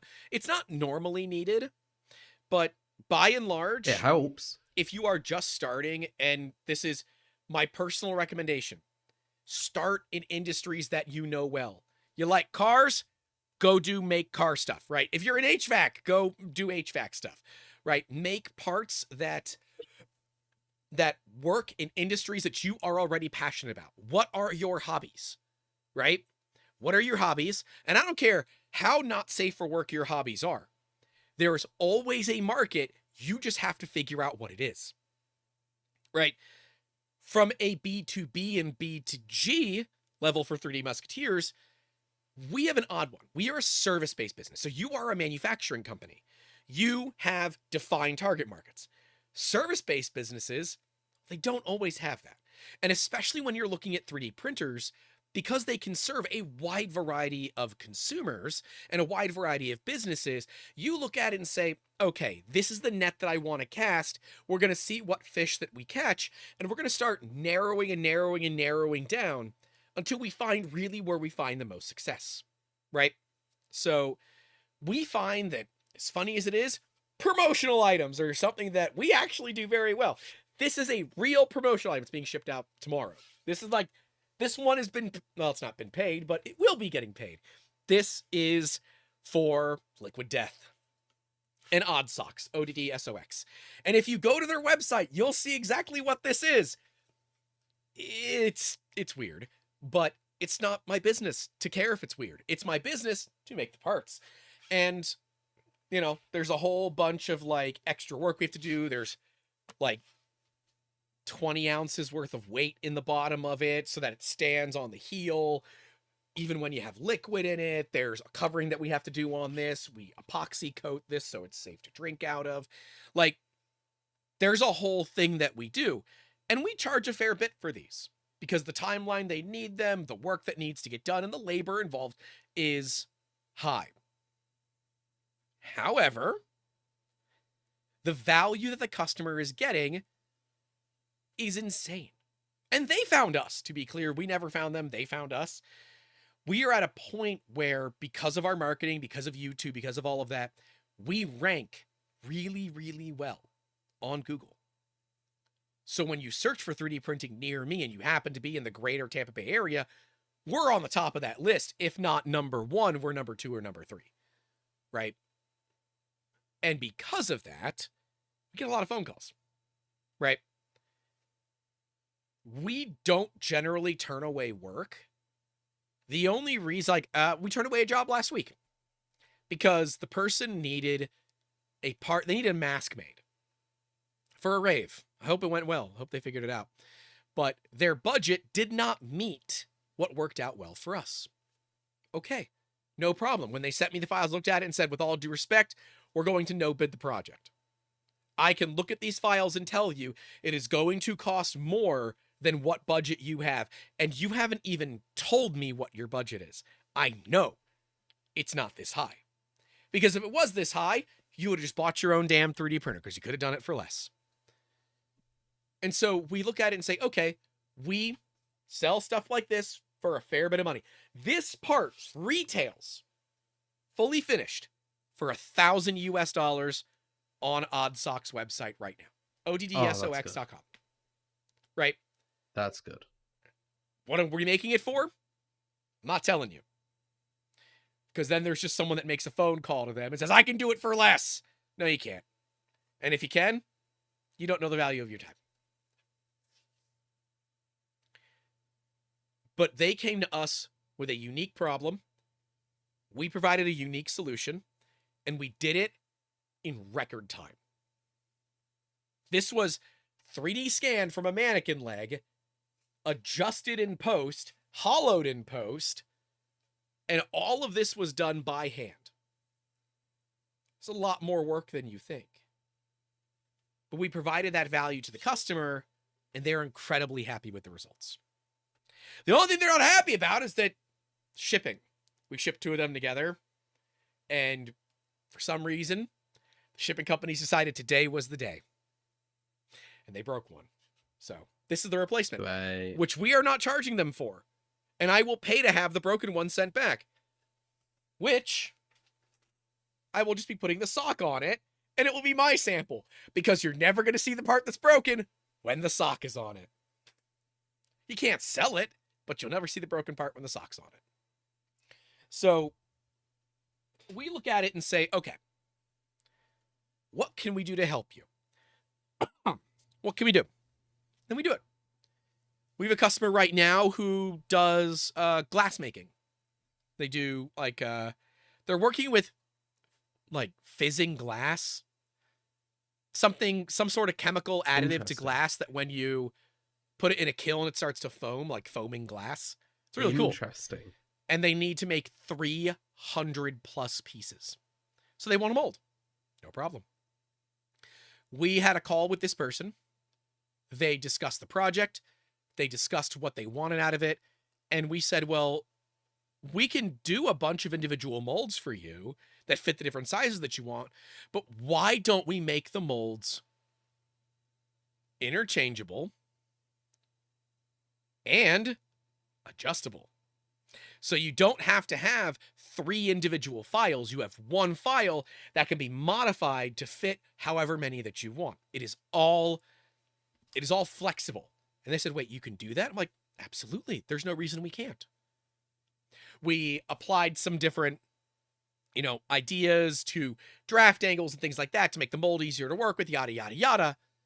And they were unreasonably happy with this outcome. And they've approved the work. It's actually running right now. They've approved the work. That didn't take long at all. And that's part of the deal. We provided a solution to this customer. They need to get this done. We're going to help them get it done. That's how it works. End of story. And we charge for our time. And we like it. And the stories are always fun. But don't be afraid to say no. If you get a job and their budget's too low, say no. Just say no. Yeah, it's easier just to say no. Literally, you don't have to be a busy fool. Just because you're working does not mean you're working effectively.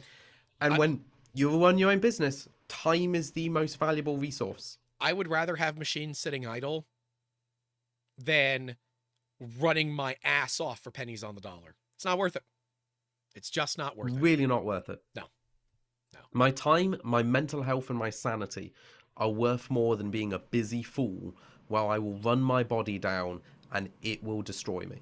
Yep. One of the best pieces of advice that I've ever been given, ironically, came to me yesterday, which it came from one of my resellers who turned around and said, "Hey, Jacob, I've only been talking to you mostly for today, but I know how much you work. You are probably working 7 days a week and all of this, but whatever you do, take tomorrow off. Because I did what you did. I worked every day of my life to oblivion, and it cost me my marriage. And I will never do that again.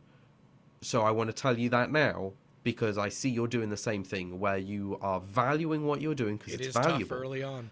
But you need to also balance your time.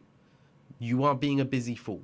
You are doing more work than is needed to try and optimize everything, and you are sacrificing too much to make it happen." Yep. And it also works in the opposite, I should say. If you aren't working hard enough, you're probably not in the right job. Because if you're only doing it half the time, then it's probably not the right time to do business. If you're charging enough for your money and you're happy with the money that you're making, and let's say you found an industry where you can charge $5,000 an hour for your time, so you're only working a couple of days a week. Okay. Look, if I went sole trader and I just did what I did on my own, I would be living happy with a 20k bank check every year. Not 20k, 200k. Much more important. A 200k bank check in my bank every year if I went sole trader. I don't have to make many machines to make that money. And I know enough people in person that will do that. I only need to sell 10 machines. 4 of our unreleased models earns me that money. I know who would buy them. I don't do that. That's the win. There's a reason I'm not doing that, because 200k is a drop in the bucket compared to what I could be doing with the team that I could have and the fun projects I could be doing once we hit it just right. As a business owner, your earnings are uncapped, but so are your losses. Your losses are also uncapped, and it depends on how you do things as to what side of the curve you're going to be on. Speaking of what side of the curb, Big B in the Z 3D. Welcome to Members Only Discord. Shoot me an email, youtube@3dmusketeers.com, and we'll get you into the Discord as soon as possible. And Glenn's here. Glenn missed his sponsorship read, kind of. Aww. He missed telling people to go check out 3D Prima. Go check out 3D Prima. Is it Prima? I always say Prima. No, it's Prima. It's Prima. I hope so. That's what I've been saying. And the Sanjay Mortimer I mean, Foundation I say it's Prima, and Prima Filament good. Prima Company good. I still think we need a Prima Donna line. I'm just saying it needs. I'd love that. At least for April Fools. And the Sanjay Mortimer You Foundation open it up and it's just square filament. Jess was saying hi to us. Oh, we got abuse of Grant in 1 month. It's gonna be the hot seat. Hey, I'm going to be on that hot seat as well at least once, and we're going to do our show. We'll do our show live on Sunday. Yep. And every question we slowly up the hot sauce until we're crying through the questions. No, the donations. The donations will We'll up the hot sauce. Please answer my email. What email? I have no emails from you. Did you send one today? There's no email. No. I have the only outstanding email that's in my inbox right now is someone that sent me an email with thermal camera footage from an A1. That's the only outstanding email that I have right now. Something's not right. I should probably look in spam. But again, part of the problem of being too busy, I know that we're after the stream today, after the Patreon hangout, I'm going to be doing the photos for the marketing stuff. Oh, there's Glenn. Can you answer my emails too? Glenn, have you not checked his emails yet? Huh? God! Apparently I'm really behind and didn't know. I don't know, man. This is part of the problem. If it goes below my inbox, like below that fold of my inbox, it's gone. It might as well not exist. So that's the current challenge. But yeah, we're doing a I don't know what the hell we decided to call it. But hot sauce, 5 hot sauces, and 1 mystery. And if you're not cool with the extra hot sauces, you can add more mysteries and get rid of the hot sauces.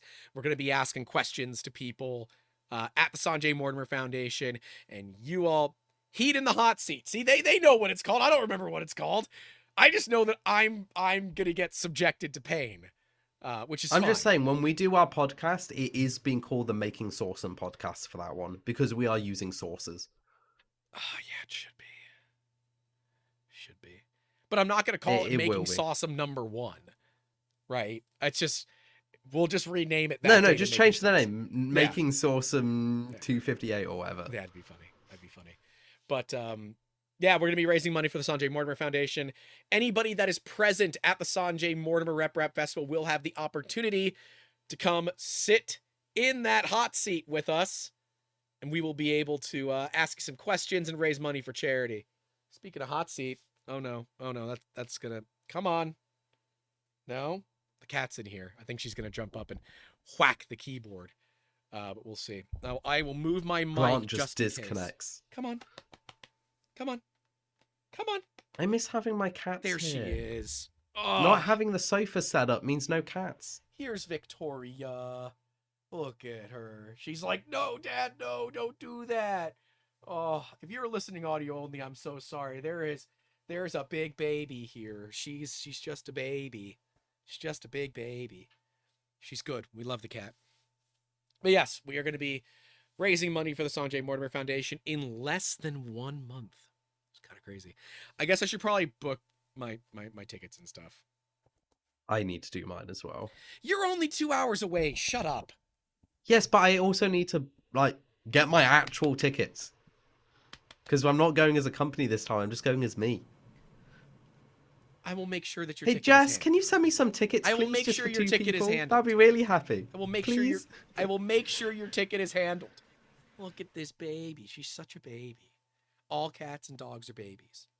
Have you seen the UK rail prices? No. Actually, that's a good point. They are extortionate. So do you remember when I came back from Prague? 180 quid.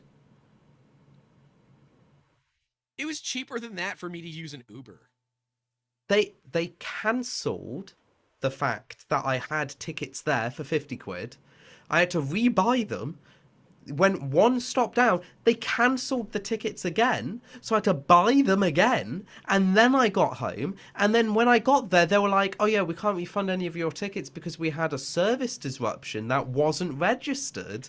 Because what ended up happening is the entire UK rail system collapsed. And they just said, get on the first train that's going in your direction. And then the train shut down. I was sitting on the floor in the train for hours waiting. And then they're like, oh yeah, the driver's left because his shift has ended. I'm like, okay, everyone get out the train, get on the next train, wait an hour, then get out of that train, go back to the original train because they found a new driver. Good one, the UK. You suck. Well, at least you have an option of taking railways. But I would just do chargebacks. I would initiate chargebacks on that, but that's just me. I'm mean like that. Sam Bazaru Chris for the $5 says, for the cat on the camera fun, Avenue Q got it wrong. The internet is for cats, pictures, and videos. Sounds like our first experience. It's true. Yeah, our first experience with the UK Railway means we won't do that again. We got stuck at the Reading station. It was fun. Had to have the Diamondback guys come and rescue us. It was not fun. This cat is such a baby. Are you excited for the Superb Owls today? Were we going to see all the owls? Are they going to be so good? She doesn't care. She says, sports ball. May one team do better than the other. Get ball to goal thing. Sports ball. Sports ball. Yes. But yeah, part of business as well is making sure that you keep in line and don't get too ambitious. I know it seems easy to say, well, I'll just take every bit of money that comes in. And when you're starting out, do it. Fine. But start to nail in what you like to do and what you don't like to do. Nail in the things that, oh, this is a red flag, right? You want to find your red flags versus your green flags and say, this is good, this is bad. I know for us, if the customer uses the word just, red flag, red flag, red flag, red flag, all the time. And it's funny because I catch myself saying it to the team. I'm like, I recognize that I am red flagging this entire thing, but I don't know how to do your jobs. So I think it's simple. If it's not, please explain to me so that I can better understand it. It's so useful to get in that mindset of the word just is a red flag, because it means that you don't understand the time, more specifically the value associated with that time that it takes to do something. So, but yes, if the money is there, I don't care is a technical business model, but it's also one that gets you answering the phone to people like I had call me yesterday. You want to hear the story, Jacob? Yes, please. I was hoping you would continue with that. The individual calls and says, hey, do you guys do 3D printing? In fact, we do. Yes. Well, do you print anything weird? I'm like, define weird. They said, well, it should be legal. I'm like, hey, I'm liking where this is going. what is it? Oh, can you print me a Glock 19 frame? Absolutely not. Absolutely not. Straight to jail. Cannot. And sorry, the cat is currently blocking my microphone. Come here, you goober. Go straight to jail. Yep. Mostly because you wanted a Glock. Yep. Well, I mean, all my homies buy SIGs, and they accidentally shoot themselves with the hairpin trigger. The 320, yeah. But like, oh yeah. Can you Whoops, print me a my Glock finger frame? slipped. I'm like, no, I can't. No, I can't. It is a federal crime. And sometimes I'm like, please hold. And then I like randomly call up the ATF field office near me because it's just it's funny to screw with them. But like when someone says, I think it's legal, that is your red flag for it's probably not legal. Okay, kids, if they ask for a Glock slide, then it's legal. Yeah, a slide would be fine, but the frame is not. You would but the not slide is. make the slide printed. It'd be too light. You'd have to add mass to it. But is the frame the registered bit? Yes, it is. Yeah, you would need a federal firearms license, a 4473. You would need a bunch of paperwork to do that. No. Oh, and VAT engineering over here. Can you print this somewhat legal thing and ship it internationally? Absolutely no. Not. Straight to jail. Do not pass go. Do not collect $250,000. In fact, pay it for that ITAR violation. Do you want to go tax-free? Because this is how you go tax-free. Because you ain't going to be doing anything else but being on the inside receiving tax benefits. Look, I'm going to make it real clear for everybody. The Joker in the Batman series is afraid of two things. What are they, Jacob? Taxes and Batman. It is Batman I'm pretty and the sure IRS. There is the IRS. It's Batman and the IRS because there is that Joker comical knows. thing. He's running out with money and is like, we gotta make sure we do this correctly. I do not do it with the tax. DEA, ATF, doesn't care. IRS? Huh, no thank you. Even the Joker knows. And remember, kids, Al Capone, one of the most famous gangsters in all of gangsterism, as it was. That's a real term. Everyone was scared of him. Everyone. And why was he imprisoned, Jacob? Tax evasion. That's right. He was caught, tried, and convicted for tax evasion. Because while you might think that you're smart, you will not, at least indefinitely, outsmart the IRS. So, in short, if you don't know how to do taxes, pay an accountant. If you're not good with balancing your books, pay a bookkeeper. Sometimes you can get lucky and it's the same damn person, like it is for me. And yes, I beat you to the Capone factoid because I'm good like that. I was gonna say it. I was literally gonna say it. Yep. And if you want some sage advice, if you want money, like if you need funding in your business, ask people for help. If you want help, ask people for money. Does that make sense? That is good advice. That is really good advice. Yeah, and I don't think many people are gonna pick up why.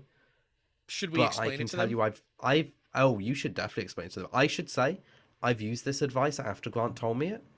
It was some of the best advice I ever received. It changed how I receive and get help. A business mentor of mine told me, and we haven't spoken in a bit, but if you're listening, Scott, that's one of the pieces of advice I will never forget. He told me, he said, if you want money, ask for advice. If you want advice, ask for money. And he said, I want you just to sit there 2 minutes and think about why I said that. And it came down to, if you want money, you ask people for advice because they may not have time to give you advice, but they'll have time to write you a check. If you ask people for money, right? Not everybody has money, but people have time.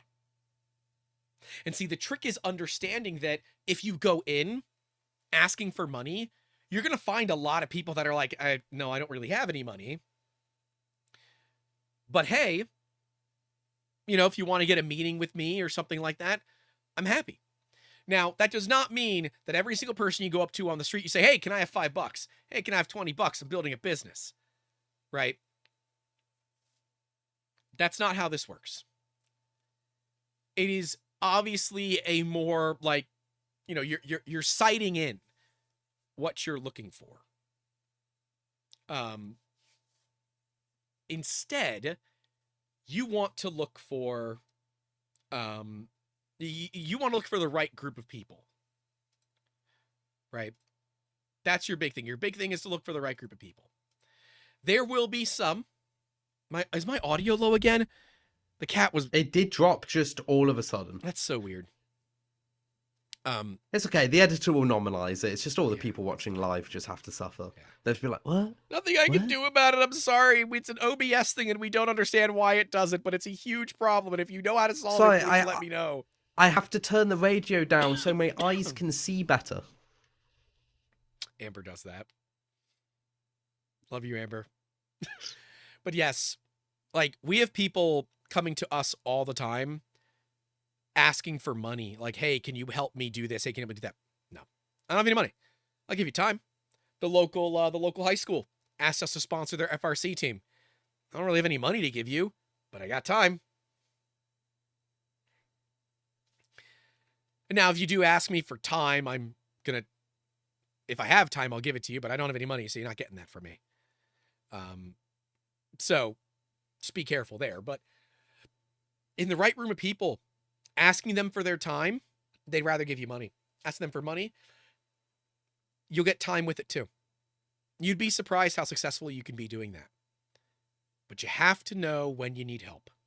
And if you don't have that, look to somebody in your life that can be that, I don't know, that sage advice giver, that idiot checker, if you will, to make sure that you're not being as dumb as you might think. The rubber ducky. The rubber ducky. It is great. And honestly, it's not a weakness or a failing on yourself to ask for help. Mm-hmm. It's a strength to know when you are starting to struggle, you can get the help you need. And it could be something simple like, does this color blue work with this color blue? The answer is no, don't put two color blues together. But it could be something simple, or it could be a lot where you just need somebody who is either really knowledgeable or not knowledgeable to give you a gut check on what you say. Because even if people don't know the topic, they still can like pattern recognize and go, well, that sounds stupid. Yep. If you can't explain it well enough and you're the one who's designing it, maybe that's a hint that it's not that good in the first place. Yeah, talk to the rubber duck. Yep. Talk to the rubber duck. I think we kind of covered most of it that we had in our notes, right? How to Yeah, start a we've covered business, everything. how to know your strengths and weaknesses, how to identify opportunities, know when to get help, how to identify money makers, your customer persona thing, keep an eye on trends, don't be afraid to expand, but don't be too ambitious. Yeah, we knocked that one out, homie. Yeah, that's everything. And with our notes, we're getting better. We're doing 2-hour shows instead of 4-hour We shows. Look at are, that. aren't we? You want to take him out? Yep, I'll take us out. So, for everyone out there, make sure you stay safe out there. Don't forget to call your loved one. And as always, keep making awesome. And really, be introspective. Make sure what you're doing is actually fun and worth it. You only get one life. Make sure you spend it with your loved ones. And at least do something you enjoy. But yeah, stay safe out there, everyone. Don't forget to leave a like, subscribe, and check out our sponsors. They're all in the description. Like 3D Musketeers, the one who bought you the channel. And 3D Prima, and Construct 3D, and Printed Solid. Did we ever mention food? We didn't, but we'll mention food after. I ate roast dinner. Done. Food mentioned. It was bussin'. Is that what the kids say? The kids are down with the sickness. It was bussin'. Oh, no. Just no. I want to shoot myself now. Metaphorically speaking, please. With a Nerf gun. In Minecraft. I already In stopped Minecraft. recording. That's going to be a funny. I ate a great Italian last week. I don't want to know how you ate. Okay, I'm assuming the marbling was recording good is on an stopped. Italian. Oh my god, because it's only a 2-hour recording, it's remuxed in like 3 seconds. Just It's whoop. only remuxed in 3 seconds. Mine takes longer than that. So Also, I found a better streaming service than Parsec, but it only is for peer-to-peer, called Moonlight. And you can choose how many processor cores you have to encode. It gives me much better latency. It's 30 milliseconds latency instead of 80 milliseconds. And it is really good. I've been playing a load of BG3 on it, so like not massively like flicky games, but also Risk of Rain on it. And it has been really good. The encoding is phenomenal. I'm trying to think of like the cool food stuff that I've had. I haven't really done. I went out to sushi again last night. That's always fun. But yeah, nothing too crazy. Do you have any advice for seeking design commissions that may be outside your current skill set? Yes, Fiverr. And just doing it. Find somebody on YouTube who's done something out of your skill set, copy them. See what pain points you found when you were doing it. That's how I learned. I'm not certain that I agree with Fiverr, but the idea of, finding that Do it for free to outside- start yes. with, but then just take low-level jobs where they don't expect amazing quality and learn by trial of fire. Yeah, I mean, that's a tricky one, right? So like, if you want to get if you want designs, you want people to work with you, there's a few different ways you can do it, right? I've got some personal preferences as a content creator. It's like, I would love if we could get like really, really competent designers that design some cool stuff that are like, I had this idea for a video and I will be happy to do the design for it. Right? That to me would be super cool. And then it's kind of handled for me. But if you're trying to get your name out there, it's a little bit different, right? It's a little bit different. And the two winners are Spice Core 11 and Pierce Prince 3D. So you guys have like literally portfolios are great. If you can have like a portfolio, then show that off to people. Hello. Hello. This is Alright. Rosie. That's for Jacob's everyone. better half. Is this my warning that it's about time to wrap up? Yes. Yeah. We're wrapping up. I saw his note. We're working on it. Jeez. Everybody's a diva over here.